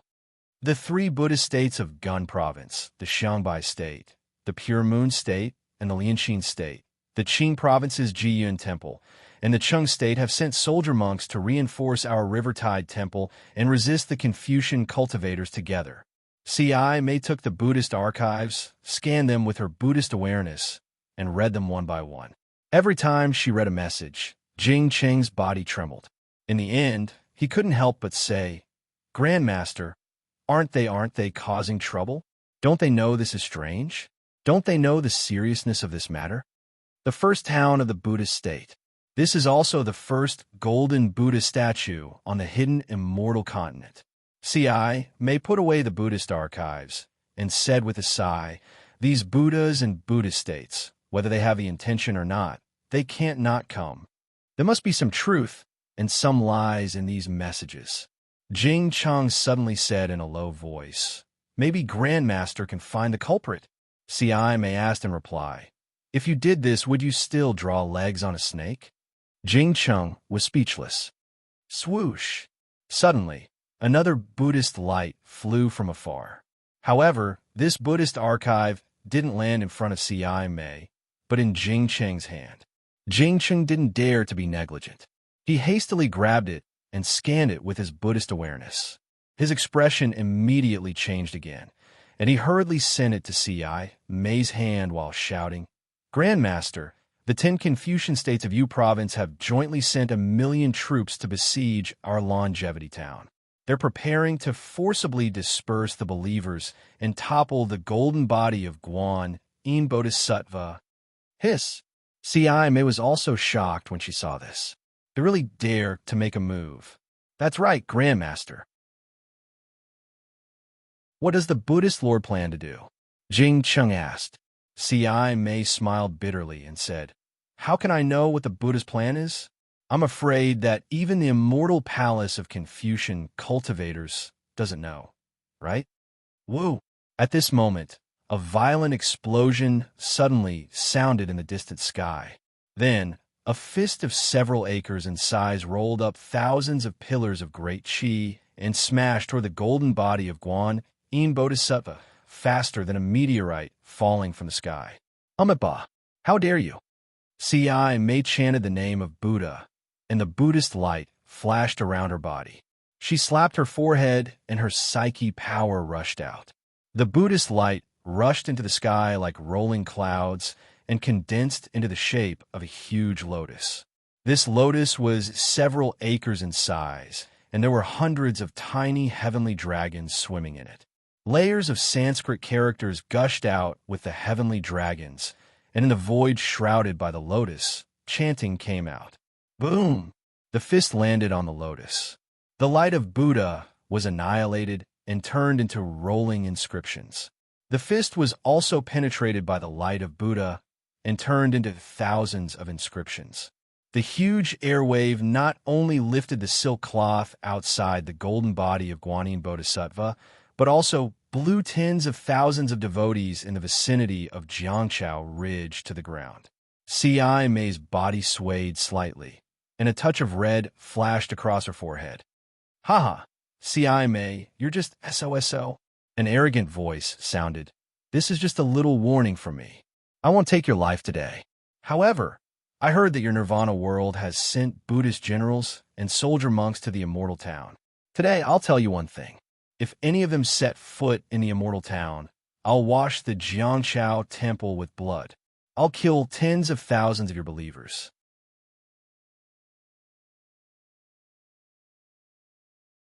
Chapter 38:19. Amitabha. CI May didn't show any weakness. She chanted Buddha's name and used lion's roar. "I have no attachment to life and no worries about death. My Buddha is from the heart to the heavens. Today, my Jiangchao temple will be cleansed and your Duanmu family will be destroyed." "Ha ha ha, then we'll wait and see." That arrogant voice laughed loudly and flew away like a whirlwind. "Duanmu family?" Jing Cheng trembled slightly and cried out in surprise. Why would a secondary rank, one scholarly family appear now? Is this the Duanmu family's patriarch? "It's not Duanmu Tianji." CI May's face was somewhat pale as she said softly, "Duanmu Lianheng, a disciple of the Duanmu family who has the highest chance of becoming a literary saint. Literary saint? Jingcheng didn't know what to say. Looking at the abnormally embarrassed monks and believers around him, he said softly, "What about these believers who came to pray? Persuade them to leave." At this moment, Ci May also made up her mind. They can only force us here. It's enough that they have the heart. But Jingcheng smiled bitterly. "I heard that the Buddhist believers of the hidden immortal continent's 9 prefectures are also coming to my Jiangshao temple. How can we stop them? Even these believers. I feel that we might not be able to persuade them to leave. If they don't leave," Ci May bit her lips and said softly, "then it'll be a great war between immortals and Buddhas." Clang! Just as Ci May finished speaking, an earth-shattering sword cry sounded from the direction Duanmu Lianheng flew away from.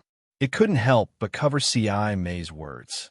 Even the chanting of the tens of thousands of monks and the sound of the wooden fish bell were annihilated.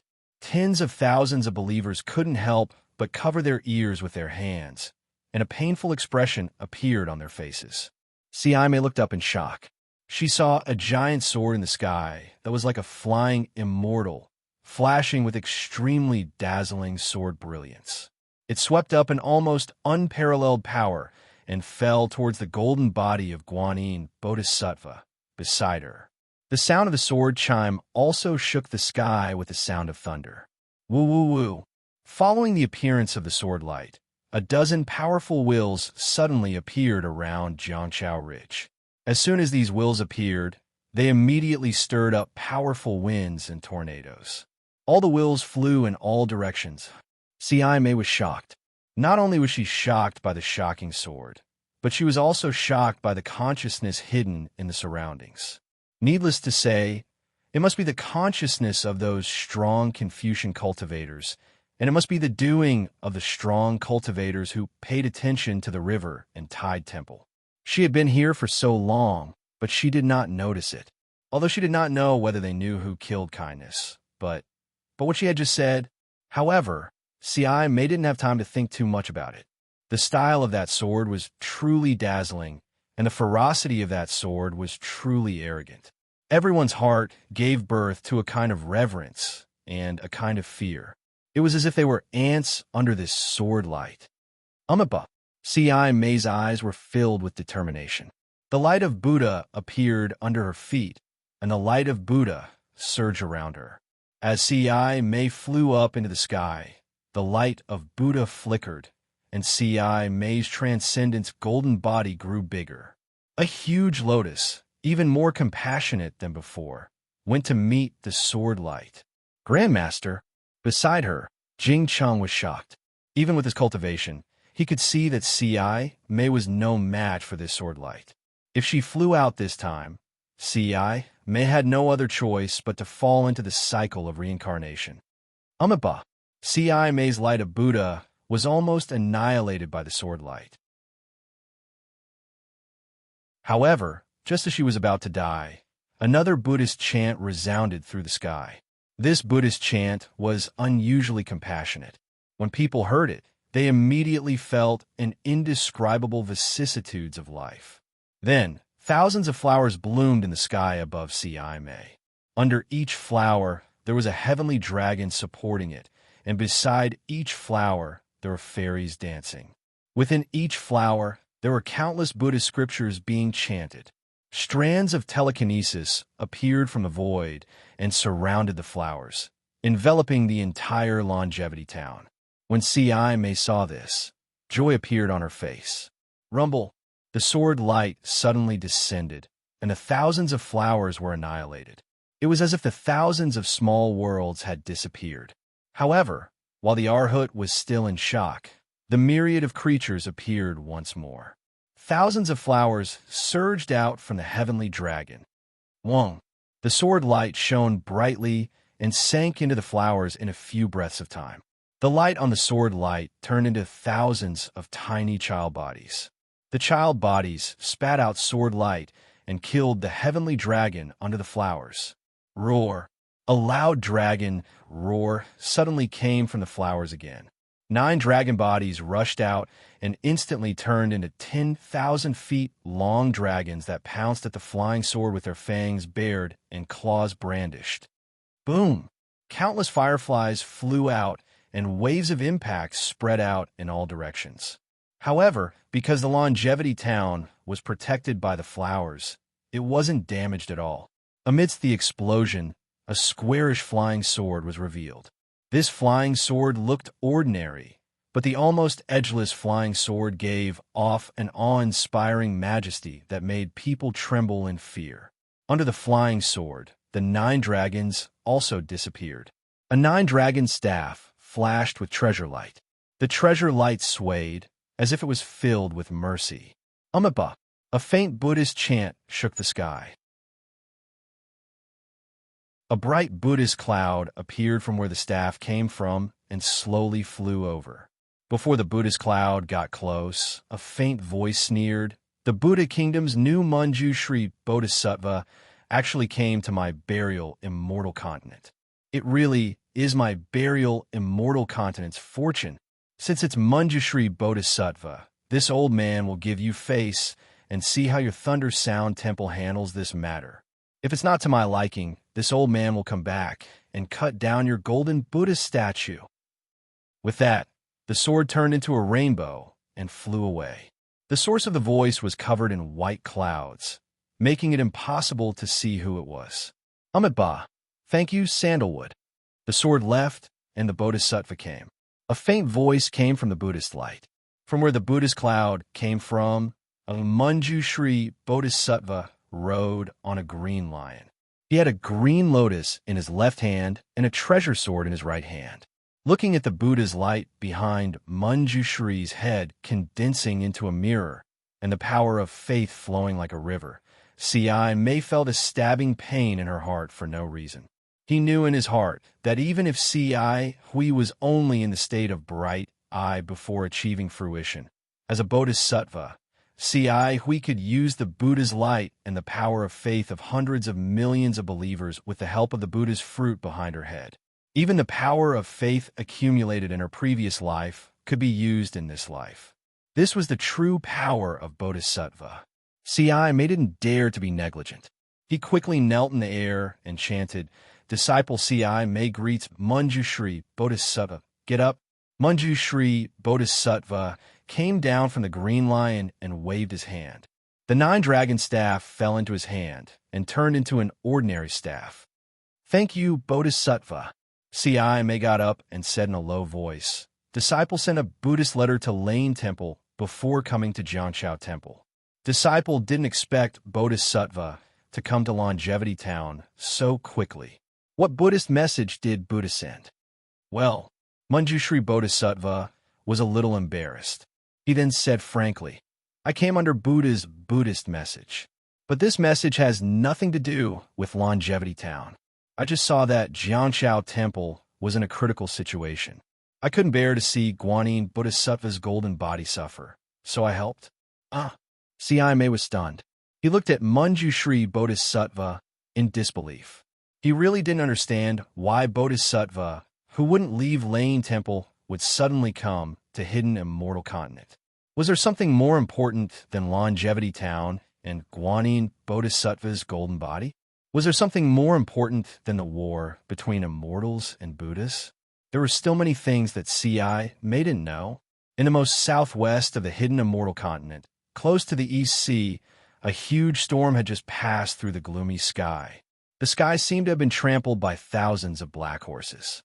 Between the layers of clouds, the glaring sunlight streaked through the gaps and shone on the roaring waves on the coast of the East Sea. The waves were like beautiful flowers. In the sea of flowers, a wooden plank that looked like a boat broke through the waves. There were 2 people standing on the log. The one in front was a young monk who looked to be about 17 or 18 years old. The monk had red lips and white teeth, giving him an indescribably handsome appearance. However, his bald head and moon-white monk robes made the monk's temperament seem otherworldly. Not only was he handsome, his pair of bright eyes shone brighter than the stars in the night sky. These starry eyes revealed an incomparable benevolence and indescribable vicissitudes. Behind the monk, there was a stooped boatman holding a worn-out oar and rowing weakly. The boatman was wearing a straw hat. Occasionally, he would raise his head and look at the monk's back. But every time, the boatman's eyes would be filled with puzzlement. About a few miles behind the log they were sitting on, there were bits of wood, ropes, and cloth scattered all over the place, as if a huge ship had just met with danger in the waves. Not long after, the plank reached the shore. The monk jumped down from the plank and stood steadily in the water. He then turned around and said in a low voice, "Ba, boatman, this poor monk will help you down the boat." The boatman threw away the oar and walked over with difficulty. The monk carefully supported the boatman and helped him to the shore. Then he respectfully clasped his hands and bowed. "This little monk thanks Sandalwood. If it wasn't for Sandalwood, this little monk would have been buried in the fish's stomach like the others." "You're welcome." The boatman waved his hand. His voice was a bit high-pitched, but I don't know why this little monk didn't cultivate in the Pure Land world. Why did you come to the hidden immortal continent from the Pure Land world? What plans do you have in the future? Sandalwood is wrong. The monk smiled. As long as you have Buddha in your heart, you can cultivate anywhere, whether it is the Pure Land world or the hidden immortal continent. This poor monk wants to go to Longevity Town. Sandalwood's ship has been destroyed. I don't know what plans you have. Unfortunately, this poor monk is penniless and can't help Sandalwood. How about Sandalwood follow this poor monk to Longevity Town? Maybe this poor monk can ask the temple in Longevity Town to help Sandalwood.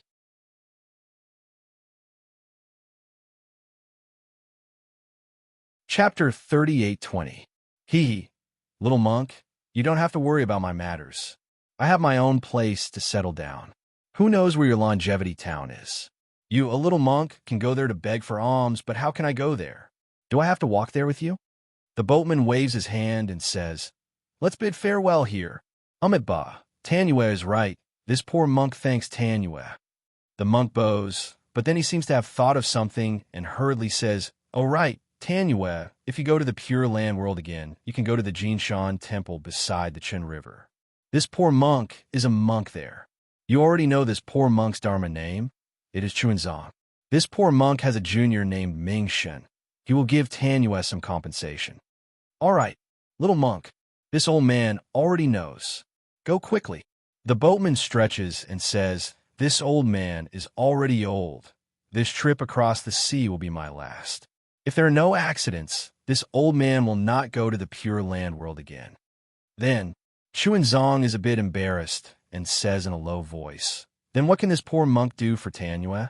Otherwise, this poor monk will not be able to live with it. How about this?" The boatman thinks for a while and says with a smile, "I wonder if you can meet Mahavarakana." This poor monk does not know. Chuanzong answers honestly. The boatman says with a smile, "How about this? If you meet Mahavarakana, help me ask how many years I can live. If you can't, then forget it." Western Paradise? Lane Temple? Hearing this, Chuanzong's eyes flash with a trace of splendor. His fair face seems to blush, and he puts his palms together. That's right. This poor monk's goal in this life is Western Paradise. Don't worry, Tanua. This poor monk will definitely go to Lane Temple in Western Paradise. When this poor monk meets Mahavarakana, this poor monk will definitely help Tanua ask about this matter. However, what is Tanua's name? How should this poor monk tell the revered one? To say that you are a fisherman on the river. The boatman turns his eyes and answers, "Mahavarakana has searched all 3 continents. He must know this old man." Chuanzong nodded. "I will remember. Old Tanua, take care." After saying that, Chuanzong put his palms together and bowed. He looked at the direction and walked away step by step. His footsteps were firm, and his figure was vigorous, as if he had been walking for hundreds of years. When Chuanzong was far away, the boatman's body flashed and revealed the appearance of an ape. However, this ape was wearing chainmail and held a magic staff in his hand. He looked very mighty. Wasn't this the fire ape, Yuan Tongtian? Strange. Yuan Tongtian looked at the almost invisible Chuanzong and asked in confusion, "Why does Master want me to protect this monk?" It was really unreasonable. Furthermore, this monk did not have the slightest bit of Buddhist cultivation. He could not even take a single step forward. From the western land of ultimate bliss to the hidden immortal continent, he had to rely on the sea boat alone. If it wasn't for my protection on the sea boat, this monk would have already been fed to the fishes. Why did he come to the longevity town of the hidden immortal continent instead of cultivating in the Jinshan Temple? Also, the so-called Western Paradise, Lane Temple, isn't in the Pure Land world. Even I, who is not a monk, know about it. Why doesn't this little monk know about it? Isn't he going to the Lane Temple in the Pure Land world? Why did he come to the hidden immortal continent? Sai, forget it. Master has given me a new life. Master told me to protect him. I will protect him, as long as I didn't find the wrong person. Yuan Tongtian scratched his ears and cheeks for a moment. He gritted his teeth and rushed into the air. From afar, he watched Chuanzong walk step by step into the depths of the hidden immortal continent. Isn't this Chuanzong the Jiang Luer that Xiao Hua brought from the Xiaoyu continent to the western land of ultimate bliss? Chuanzong naturally came to the hidden immortal continent because of the Buddhist edict from the Lane Temple.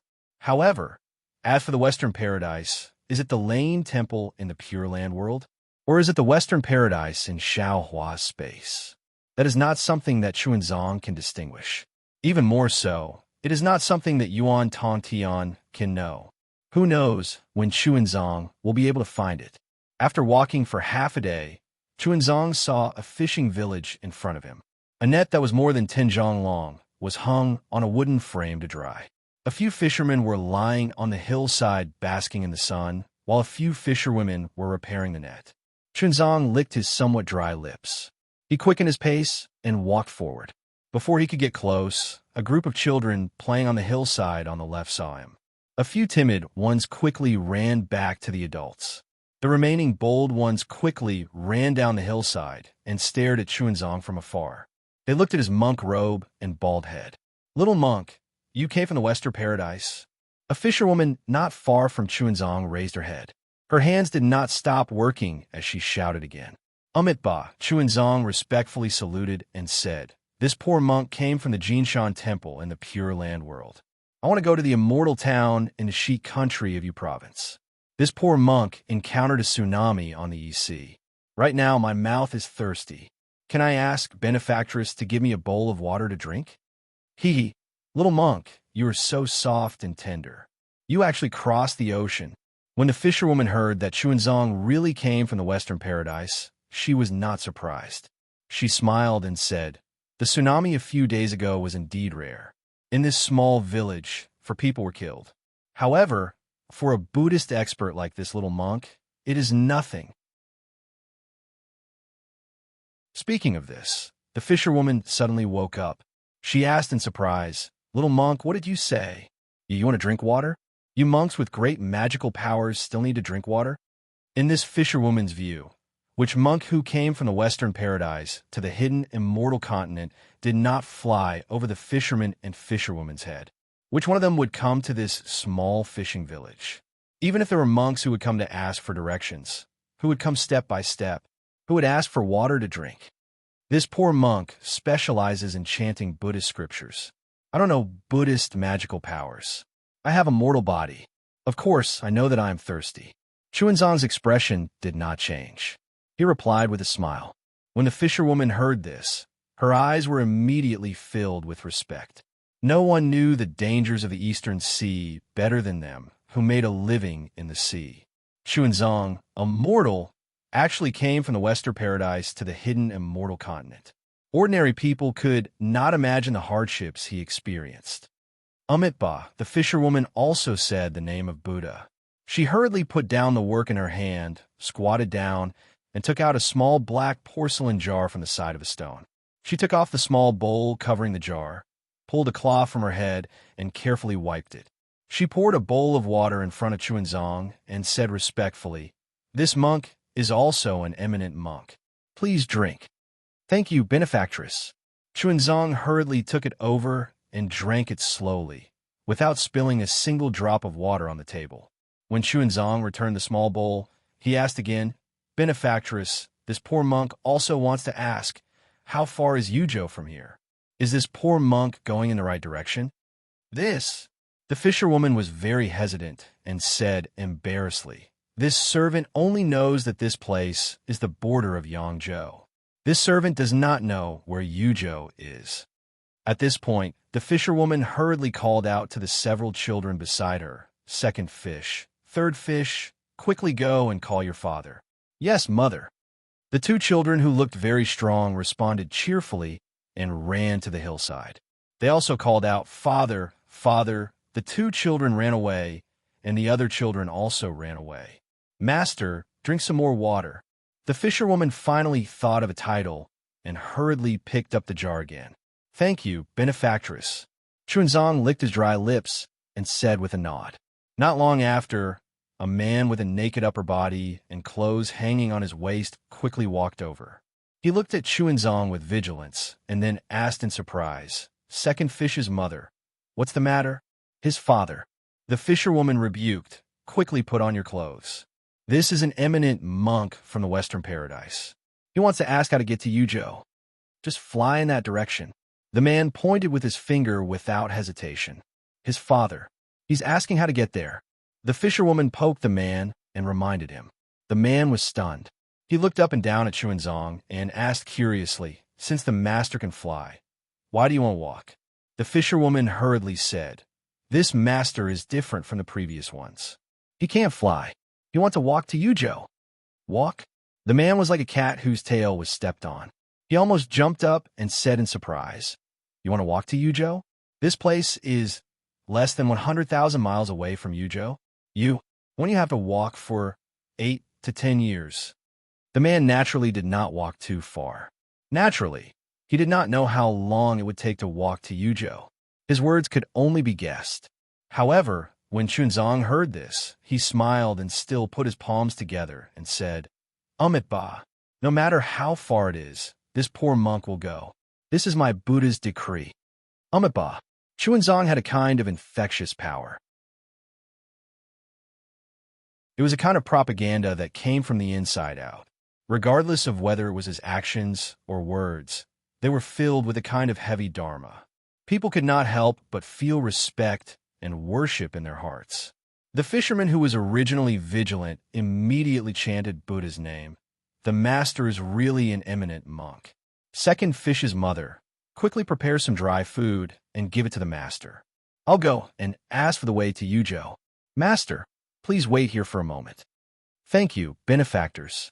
Just ask for the way. There's no need to prepare any dry food. This poor monk can just ask for alms wherever he goes." Chuanzong said amiably, "That won't do." The fisherwoman hurriedly shouted, "This place is very far from the other fishing villages. If the master doesn't bring some dry food, I'm afraid he will starve to death on the way." "No matter. This poor monk can also eat the wild fruits and other things on the way." Chuanzong smiled and waved his hand. This poor monk came from Jinshan Temple like this. When they heard that Chuanzong came to hidden immortal continent by eating wild fruits, the two fishermen's hearts softened. The fisherman waved his hand domineeringly and said, "Master, if you don't take this dry food, I won't ask for directions for you. How about I send you to Yuzhou?"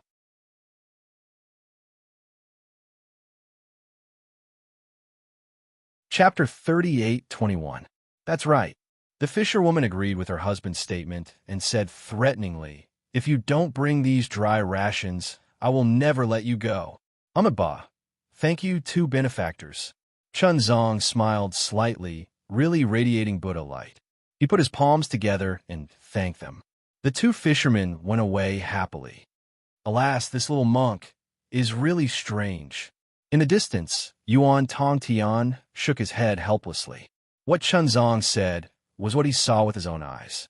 This Chuanzong really ate wild fruits, drank spring water, and walked step by step from Chunjiang to the South Sea, then from the South Sea to the East Sea to the Tibetan immortal continent. Of course, since Yuan Tongtian wanted to protect Chuanzong, he would not really let him starve to death. At the most critical moment, Yuan Tongtian would also let Chun Zong accidentally find some wild fruits to fill his stomach, but Yuan Tongtian absolutely did not dare to do it, because he knew that although Chun Zong did not have the cultivation of Buddhism, as long as he slacked off a little, he would definitely be discovered by him. This strange behavior is really comparable to Master's. Yuan Tongtian retracted his gaze and looked at the distant Elysium. He secretly sighed in his heart, but with this look, Yuan Tongtian's eyes were hazy again. Master, where is he? Is he okay? The master that Yuan Tongtian thought of course, would not be in Elysium. Now Xiao Hua was sitting in the sky above the soaring Dragon Mountain range. His hands were forming gestures, and he was very careful to activate his spiritual power. As the gestures flashed, a dark red brilliance was born in the mountain range below him, and then it swept a few miles like a flame. However, in this flame, even the flowers and grass did not suffer any damage, and they were still swaying in the wind. After waiting for half a day, Xiao Hua's figure flew for dozens of miles and stopped. He waved his hand and took out a few elixirs from the space and put them into his mouth. He smacked his lips and shook his head helplessly. Damn, this sect protection array is really not easy, and combining a defensive array like the Capital Star Array with two offensive arrays, the Pleiades Demon-Devouring Immortal Array and the Golden Crow Immortal Slaying Demon Array is really difficult. I originally intended to let Xiong, Yi, and the other two help, but now it seems that I can only let them comprehend a part of the array first. With their current cultivation, it is already good that they can freely control it. This Xiao is destined to be exhausted. Speaking up to here, Xiao Hua looked towards the direction of the country of Shi and muttered to himself, I wonder what's happening over there. However, what does it have to do with this Xiao, whether they are in chaos or not? If I release my divine sense, I will be able to see it. But once I release my divine sense, it will immediately be seen by others. Why would they come looking for trouble for no reason? Why don't we just set up camp here and enjoy ourselves? That day, when Xiongyi said that Longevity Town's master Liaoshan was killed by a Confucian cultivator, Xiaohua immediately thought of the Sword Dao battle on Dawn Rain Continent. The current situation in Longevity Town was so similar to the situation before the Sword Dao battle on Dawn Rain Continent. How could Xiao Hua possibly visit a place where few words could ignite a fire? He turned around and flew to the soaring Dragon Mountain range with Xiongyi.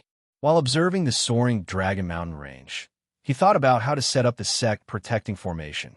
At the same time, he urged the Black Bear Spirit and the others to quickly move the Black Wind Ridge's belongings to the soaring Dragon Mountain range.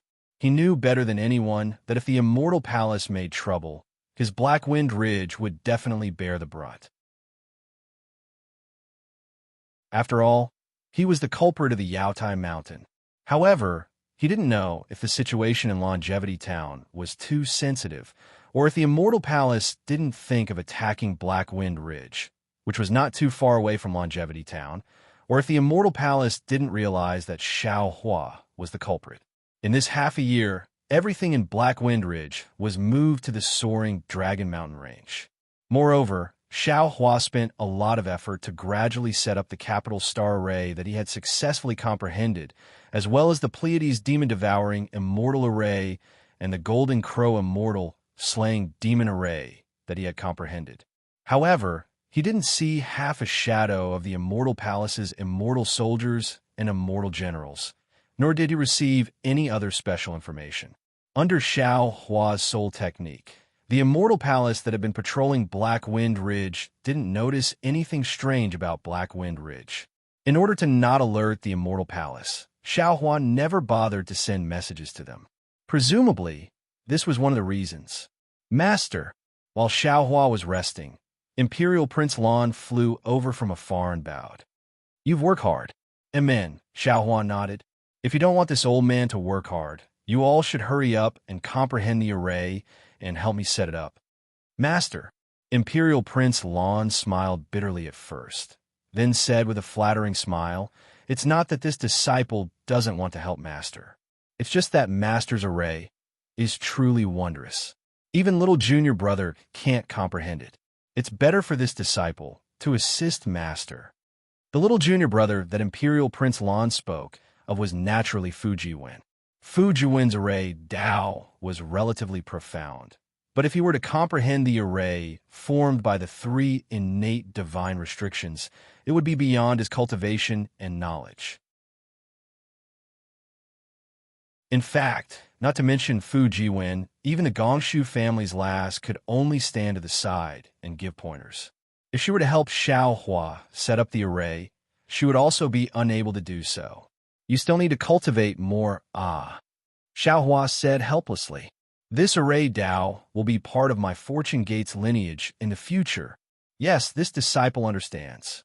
Hearing this, Imperial Prince Lan's heart was filled with admiration. The longer he followed Xiaohua, the more he felt that Xiaohua's cultivation was unfathomable.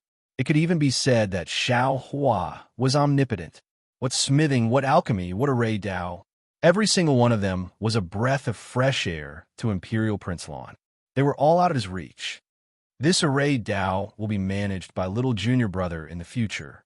This disciple will depend on his own luck. There is no jealousy in your heart. This breadth of mind is much stronger than before. Xiaohua nodded. Just based on this breadth of mind, this old man's teaching of you was not in vain. Yes, Master. Imperial Prince Lan straightened his face and said, Master said that to become an immortal, this disciple remembers clearly. Only with Master's breadth of mind can this disciple be worthy of being Master's disciple. This flattery, Master is gratified. Xiaohua suddenly said such a sentence, making His Highness Lan stare blankly for a moment. Then, with a slightly embarrassed smile, he said, Disciple came today to inform Master that everything in the Black Wind Mountain Range has already been transferred to the Soaring Dragon Mountain Range. He Xiong asked this disciple to inform Master that there are too many origin stone veins underground. Not to mention the ones we have yet to excavate. Just the ones we have are enough to mine for several years. This disciple has tried various methods, but none of them are ideal and can't speed up the progress. This disciple asks Master to make a decision. So it's like this. Xiaohua pondered for a moment and said, When you return to the Black Wind Ridge, tell He Xiong and the others to come to the Soaring Dragon Mountain Range. You don't need to worry about the origin stone veins anymore. Yes, Master. Imperial Prince Lan added, Also recently, some Confucian cultivators have come to harass my Black Wind Ridge. Let them be. Xiaohua smiled and said, They are just some clowns. No need to pay attention to them. Also, there is news from the Longevity Town.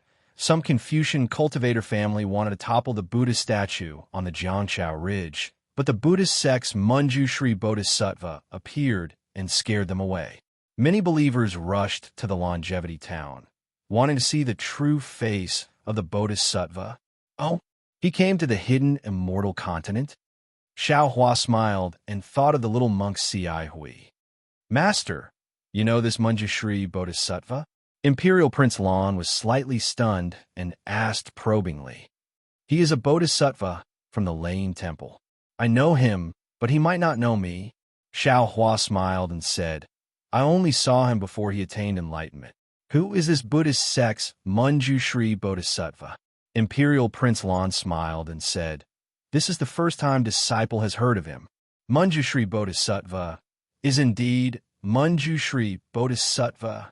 Xiaohua replied, Since attaining enlightenment is separated from a secular world, if I mention the past again, it would be disrespectful to him. All right, disciple won't ask anymore. Imperial Prince Lan knew that Xiaohua was unwilling to answer, so he smiled and said, Also, there are two very important news. Xiong Yi senior brother asked disciple to tell Master. And? There are actually two? Xiaohua said with a smile. Yes, the first is that Jiasa was destroyed. Imperial Prince Lan's words were shocking. Xiaohua was shocked. Destroyed by who? Master did not pay attention to this recently. Such a big thing happened near my Black Wind Ridge. Naturally, it was Bronze Pillar Country, Gu Country, and Jimming Country. Prince Lan explained, Master didn't make things difficult for the Bronze Pillar Kingdom. Although the Bronze Pillar Kingdom's national power had declined, its national strength was still there. The Bronze Pillar Kingdom joined forces with the Gu Kingdom and the Jiming Kingdom to destroy the Jasa Kingdom in one fell swoop under the banner of annihilating the Buddhism sect. Hiss! Xiao Hua suddenly inhaled sharply, seeming to understand something. He looked at Imperial Prince Lan. What else did your senior brother say about Jiasa country? Senior brother said that the national teacher of Jiasa country is too powerful, and that Chongling princess is also a strategist. They must have seen the difficulty of the Buddhist sect establishing a country in Yuzhou and first planned to use Taoism to establish Jiang country. Now, Jiasa country has been destroyed as expected, but Jiang country still exists. If the Chongling princess is a descendant of Jiasa country, then the present Jiang country is the original people of Jiasa country.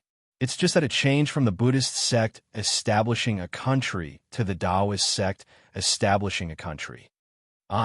These people's thoughts are too complicated. Xiao Hua sighed. This old man can't do this kind of planning. What's the second matter? The second matter is that a Taoist country in Jing province that received the lot of the national teacher was just killed by the immortal palace. In this matter, this old man knows. Xiao Hua frowned slightly, and then asked, how did Xiongyi know that the destroyed Taoist country was the one that received the lot of the national teacher? Master, our fortune gate has just been established and does not have a mature source of information. Imperial Prince Lan answered, when this disciple was establishing a country, he would send a special disciple to be in charge of this matter. After all, without information, it is like being blind, and with information, you can take the initiative. Senior brother Xiong's information should have been sent by his former disciple. If he didn't personally investigate, then he got it from a place like Star Picking Tower. Usually, he wouldn't be wrong.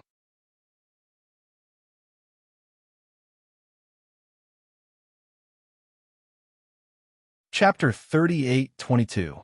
By the way, your disciples have also come to the Soaring Dragon Mountain Range, right? Xiao Hua nodded. Don't treat them unfairly. Senior brother Xiong, and most of my disciples have come. There are still some scattered all over the hidden immortal continent who haven't had the time to come.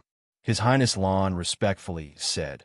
However, the disciples who have come are very satisfied with the situation in the Soaring Dragon Mountain Range. And these are some things this old man obtained before. You can discuss how to distribute them among yourselves. Xiao Hua took out a few small Chinquan bags and handed them over to His Highness Lan. In addition, if you have any special needs, or if Master forgets to give them to you, you can ask Master in time. Yes, Master. His Highness Lan took the small Chinquan bags and carefully put them away without checking them. According to Senior Brother's arrangement, Disciple has gradually begun to let some disciples arrange various kinds of medicinal fields and alchemy places in the mountain range. However, these things won't have any effect until 1,000 years have passed. Master knows, Xiao Hua said, there are too many clues to establish a sect. Master will leave these chores to you. Master will be your backing. Master will give you whatever you lack. Master being so assured is also Disciple's great fortune. His Highness Lan said with a smile. Moreover, Disciple is even more fortunate to have Master to guide Disciple's cultivation. His Highness Lan's words were absolutely from the bottom of his heart. After Xiao Hua came to the Soaring Dragon Mountain Range to arrange the array, he had separately guided Xiong, Lan, and Li Xiang's cultivation 3 times.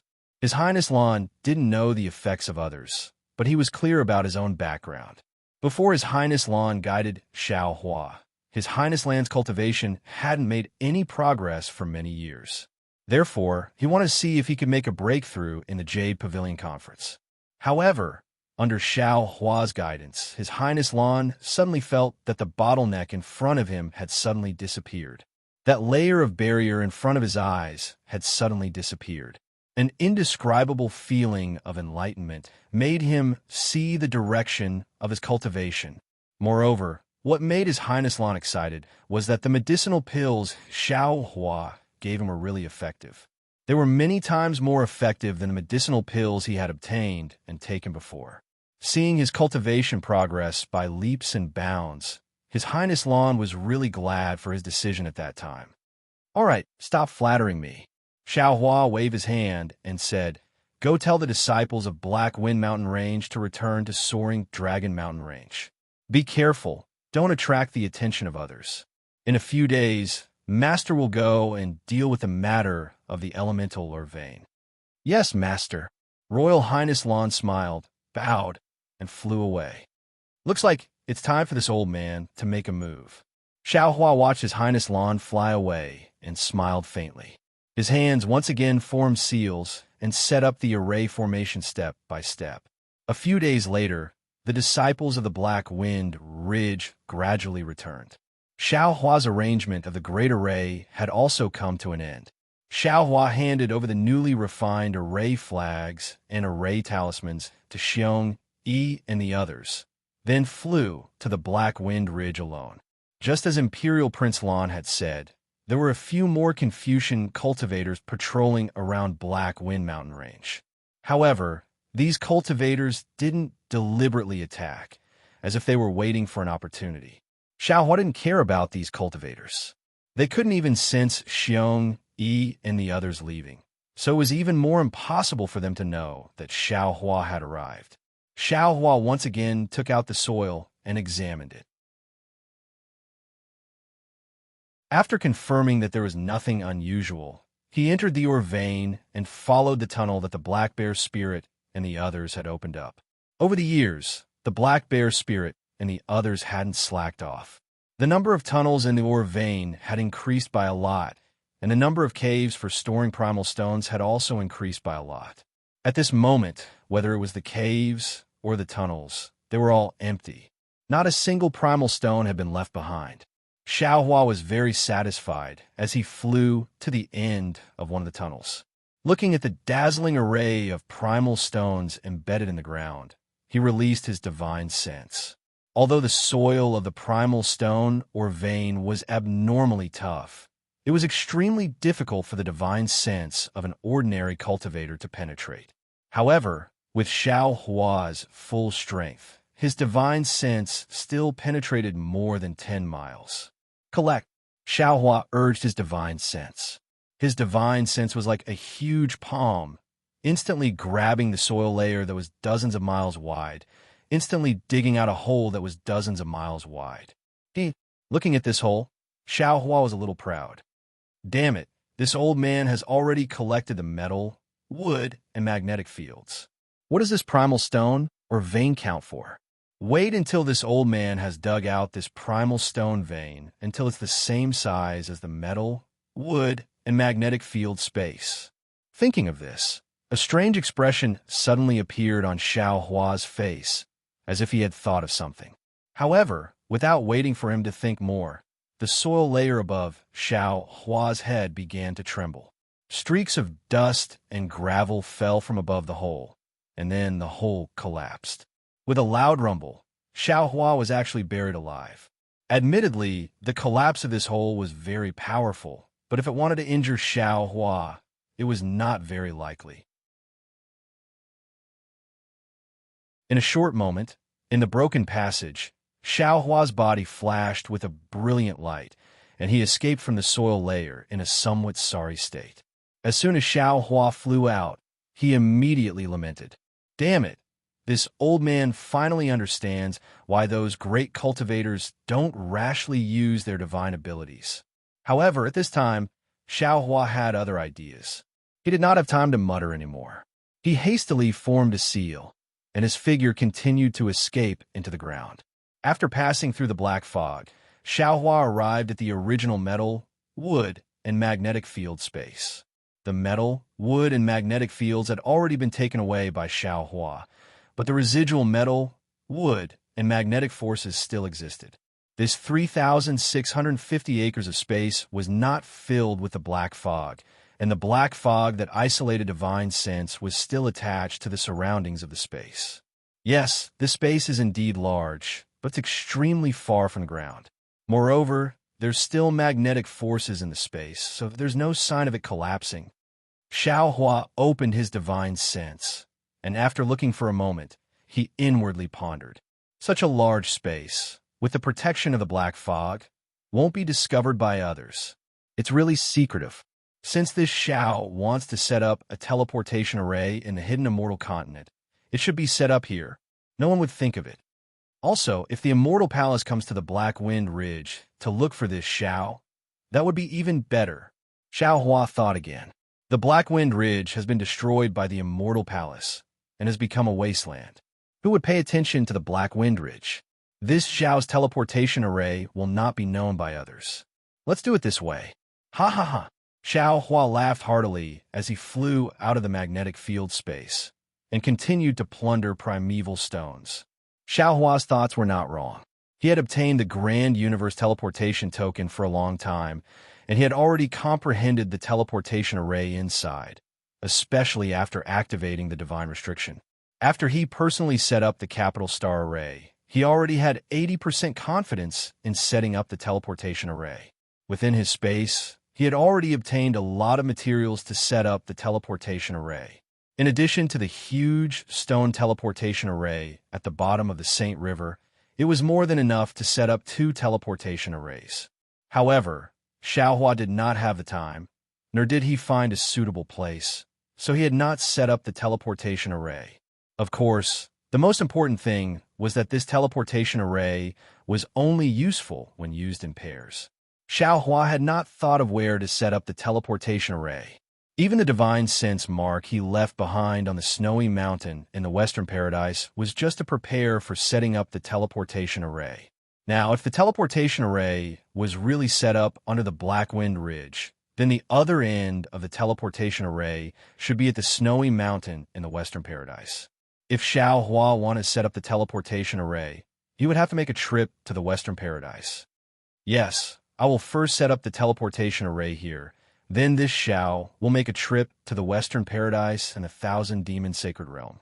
This way, this Xiao will not have to spend too much time going to the other 2 places.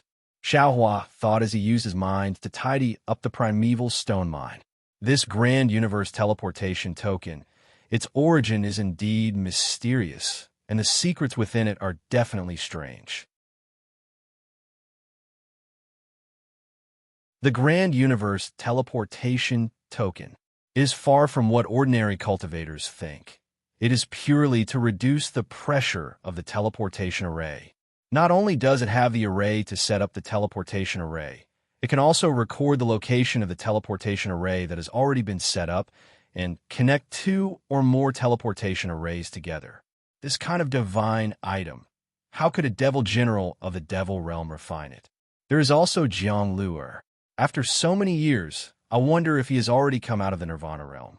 Presumably, not only has he grown up, his Buddhist cultivation is also astonishingly powerful, right? When this Xiao goes to the Western Paradise, I will still have to go to the Golden Mountain Temple to take a look. With the lesson of the collapse of the primeval stone mine, Xiao Hua was already very careful when he collected the primeval stones again. Every time he collected the primeval stones, he did not collect as much as the first time, but the speed at which he released his mind and divine sense increased by a lot. Sometimes, when he saw that the shape of the primeval stone mine was different, he even increased the range of the primeval stones. As a result, Xiao Hua became more familiar with the process, and the primeval stones in the primeval stone mine became fewer and fewer. Just as Xiao Hua was working hard to collect the primeval stones, in the sky above the 9 provinces of the hidden immortal continent, where the heavenly fire, wind, and thunder were rampant, several colorful clouds suddenly flashed. These clouds immediately blocked the surrounding heavenly fire, wind, and thunder. As the clouds surged, a belt of light twisted and entwined out. When the belt of light formed a straight passage in the astral wind high up in the sky, dozens of banners fluttered in the wind. A group of immortal soldiers dressed in bright armor, holding various weapons, or riding on auspicious clouds, flew out from this passage. After the 100,000 immortal soldiers rushed out, another dozen immortal soldiers rode chariots that spewed out flames, clustered around several immortal generals, and flew out. The immortal generals stood on the chariots, and their figures were blocked by the flames of the chariots, so their true faces could not be seen. However, these immortal generals were tall and sturdy, and the flames could not block the threatening, evil chi of the immortal generals. The chariots were also hung with war banners. Some of the war banners had Qingyin written on them, some had Sun Palace written on them, and some had Great General written on them. Although the handwriting on the war banners was different, each war banner surged with multicolored light. Streams of awe-inspiring chi came from the void and rushed into the war banners, and the big characters on them also showed incomparable majesty.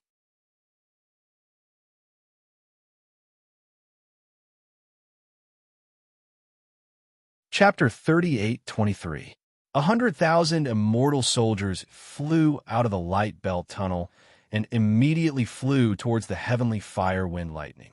When they left the astral wind, they quickly lined up again. Dozens of immortal soldiers rode on heavenly horses and scattered in all directions. More than 10 captains stood in front of them, welcoming the falling war chariot. Boom, boom! The war chariot spat out flames and stopped above the group of immortal soldiers.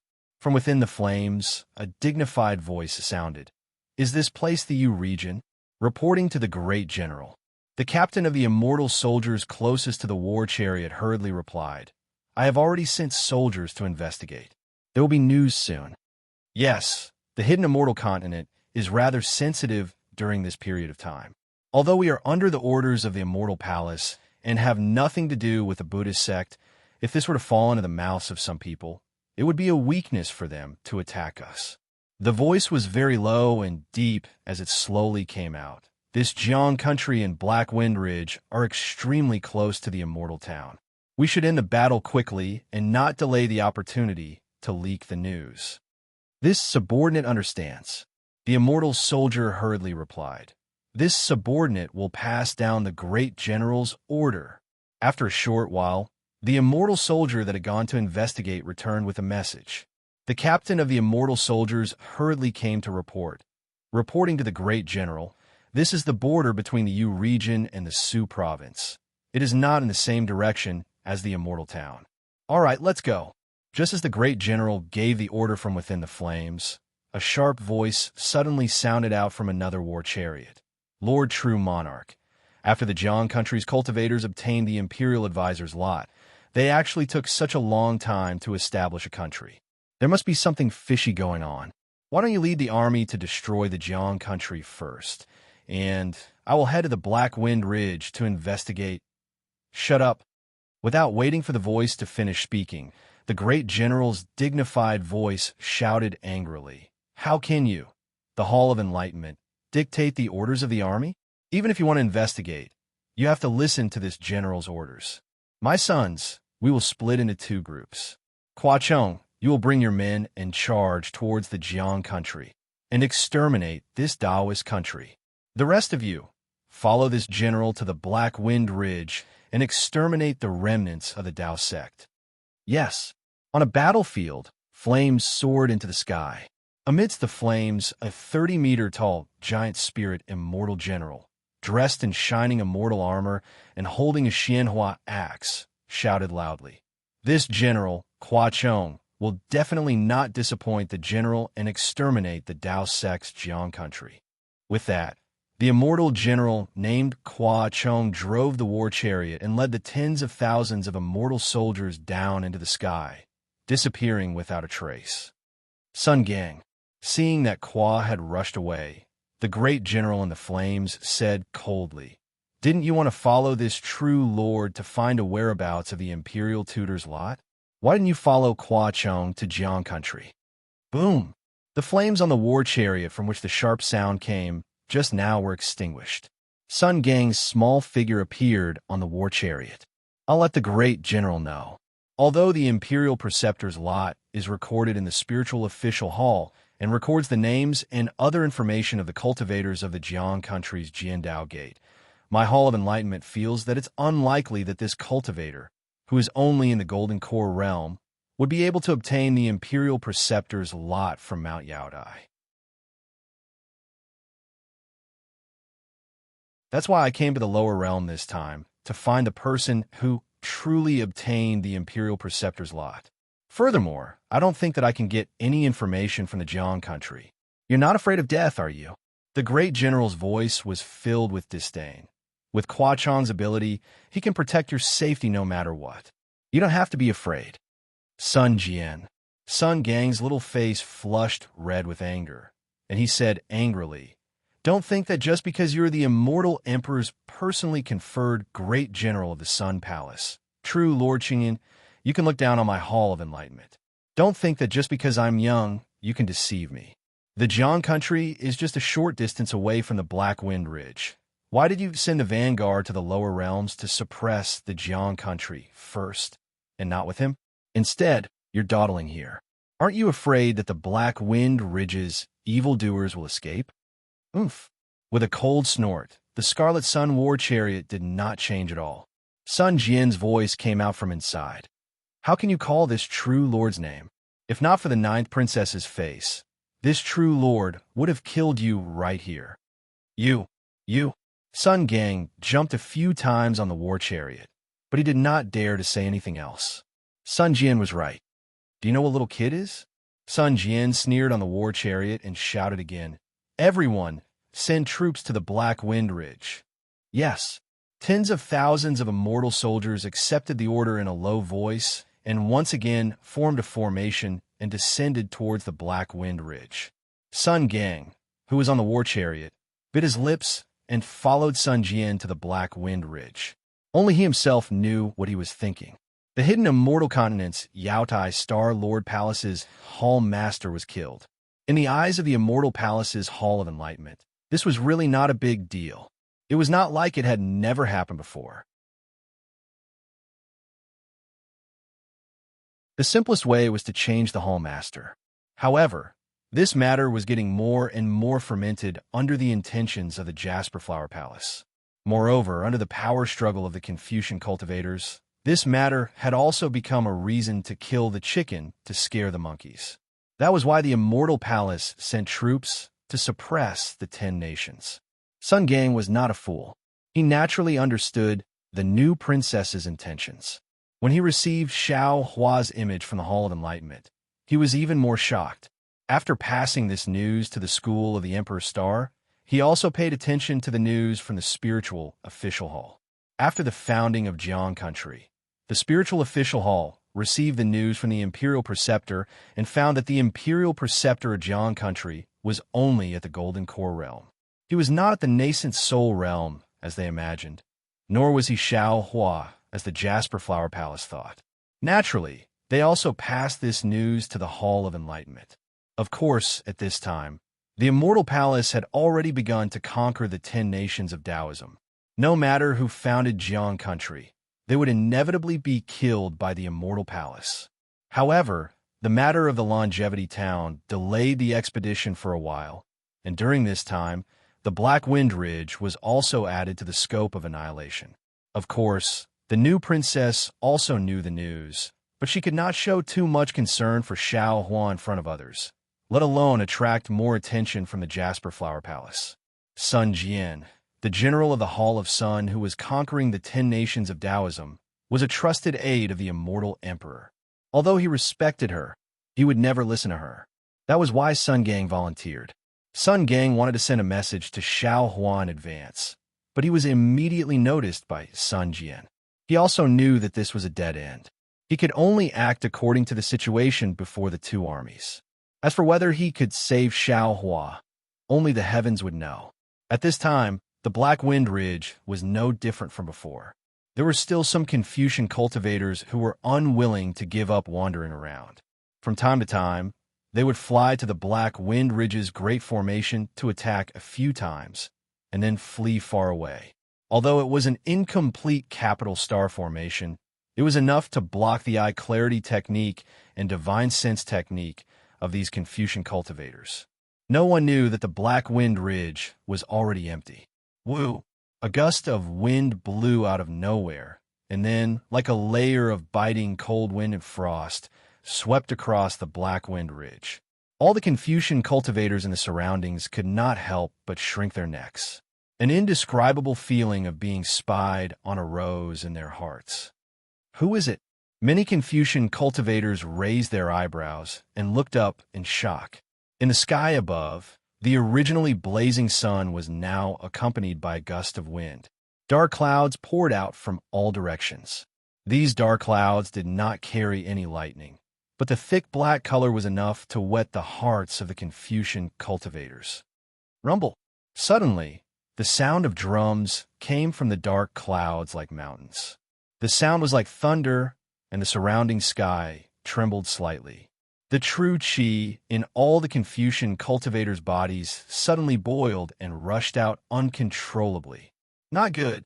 The Confucian cultivators were shocked. Just as they were about to urge their cultivation methods to control their true qi, in the sky above the heavy clouds, layers of multicolored light rolled out. At this time, the multicolored light had already covered 1,000 miles around the Black Wind Ridge. Groups of immortal soldiers holding weapons arrogantly appeared in the clouds. The Immortal Palace's punitive expedition. The Confucian cultivators suddenly woke up, and a few of the younger ones shouted, "The Black Wind Ridge is going to be unlucky." Dong, dong, dong. The war drums sounded. In the flames, several war drums that were like the sun let out rumbling sounds. In the midst of the war drums, 2 sun chariots spat out flames and rushed out of the clouds. The Immortal Palace's crusade. The innocent cultivators forced back the 3 sects. The war chariots appeared, and the war flags waved. A voice came from an unknown place in the clouds, accompanied by the sound of the drums. Let's go. How could the Confucian cultivators not know how powerful it was? Before they could see the flag on the war flags, they immediately used their flying techniques to escape. If the immortal soldiers attack, no one will be able to escape. As for the land that they were previously patrolling, they looked very far away and shrank back into the ground, disappearing in a moment. The war chariot stopped in the air, and an immortal general flew out. He saluted and said, "Reporting to the great general, there is a Taoist formation on the Black Wind Ridge. This humble one has already investigated it. It is a high-level Taoist formation. If there is no accident, it should be the Taoist's Great Heavenly Star Formation." This humble one couldn't see the situation inside clearly. Did any Taoist cultivators escape? Sun Jian's voice was very calm, as if he didn't care about the Great Heavenly Star Formation. Aside from the 121 Confucian cultivators within 100 miles of the Black Wind Ridge, not a single cultivator escaped from the Black Wind Ridge. Set up an inescapable net. Yes, the immortal general obeyed. Not long after, more than 10,000 immortal soldiers descended from the clouds and landed in an oval shape above the Black Wind Ridge capital star formation. Many immortal soldiers took out their weapons and flew out.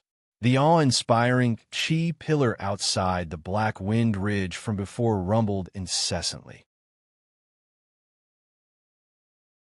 Great General Sun. Sun Gang stood on the war chariot and sneered. This place doesn't seem to be too far from the Longevity Town.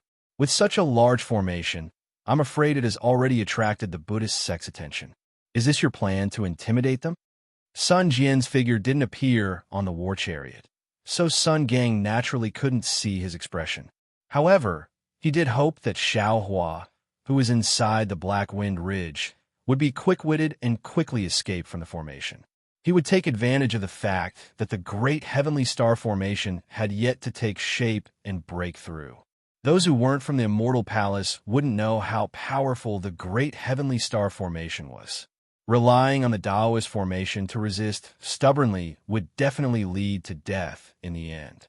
This wasn't something Sun Gang wanted to see. You're tuning into the Romance Rendezvous YouTube channel. We're so grateful for your support, and don't forget to subscribe to join us on this incredible journey through captivating stories. Your generosity through donations truly makes a world of difference, as it's the primary source of revenue that allows me to expand and enhance this channel for you. Thank you from the bottom of my heart for being a part of this adventure.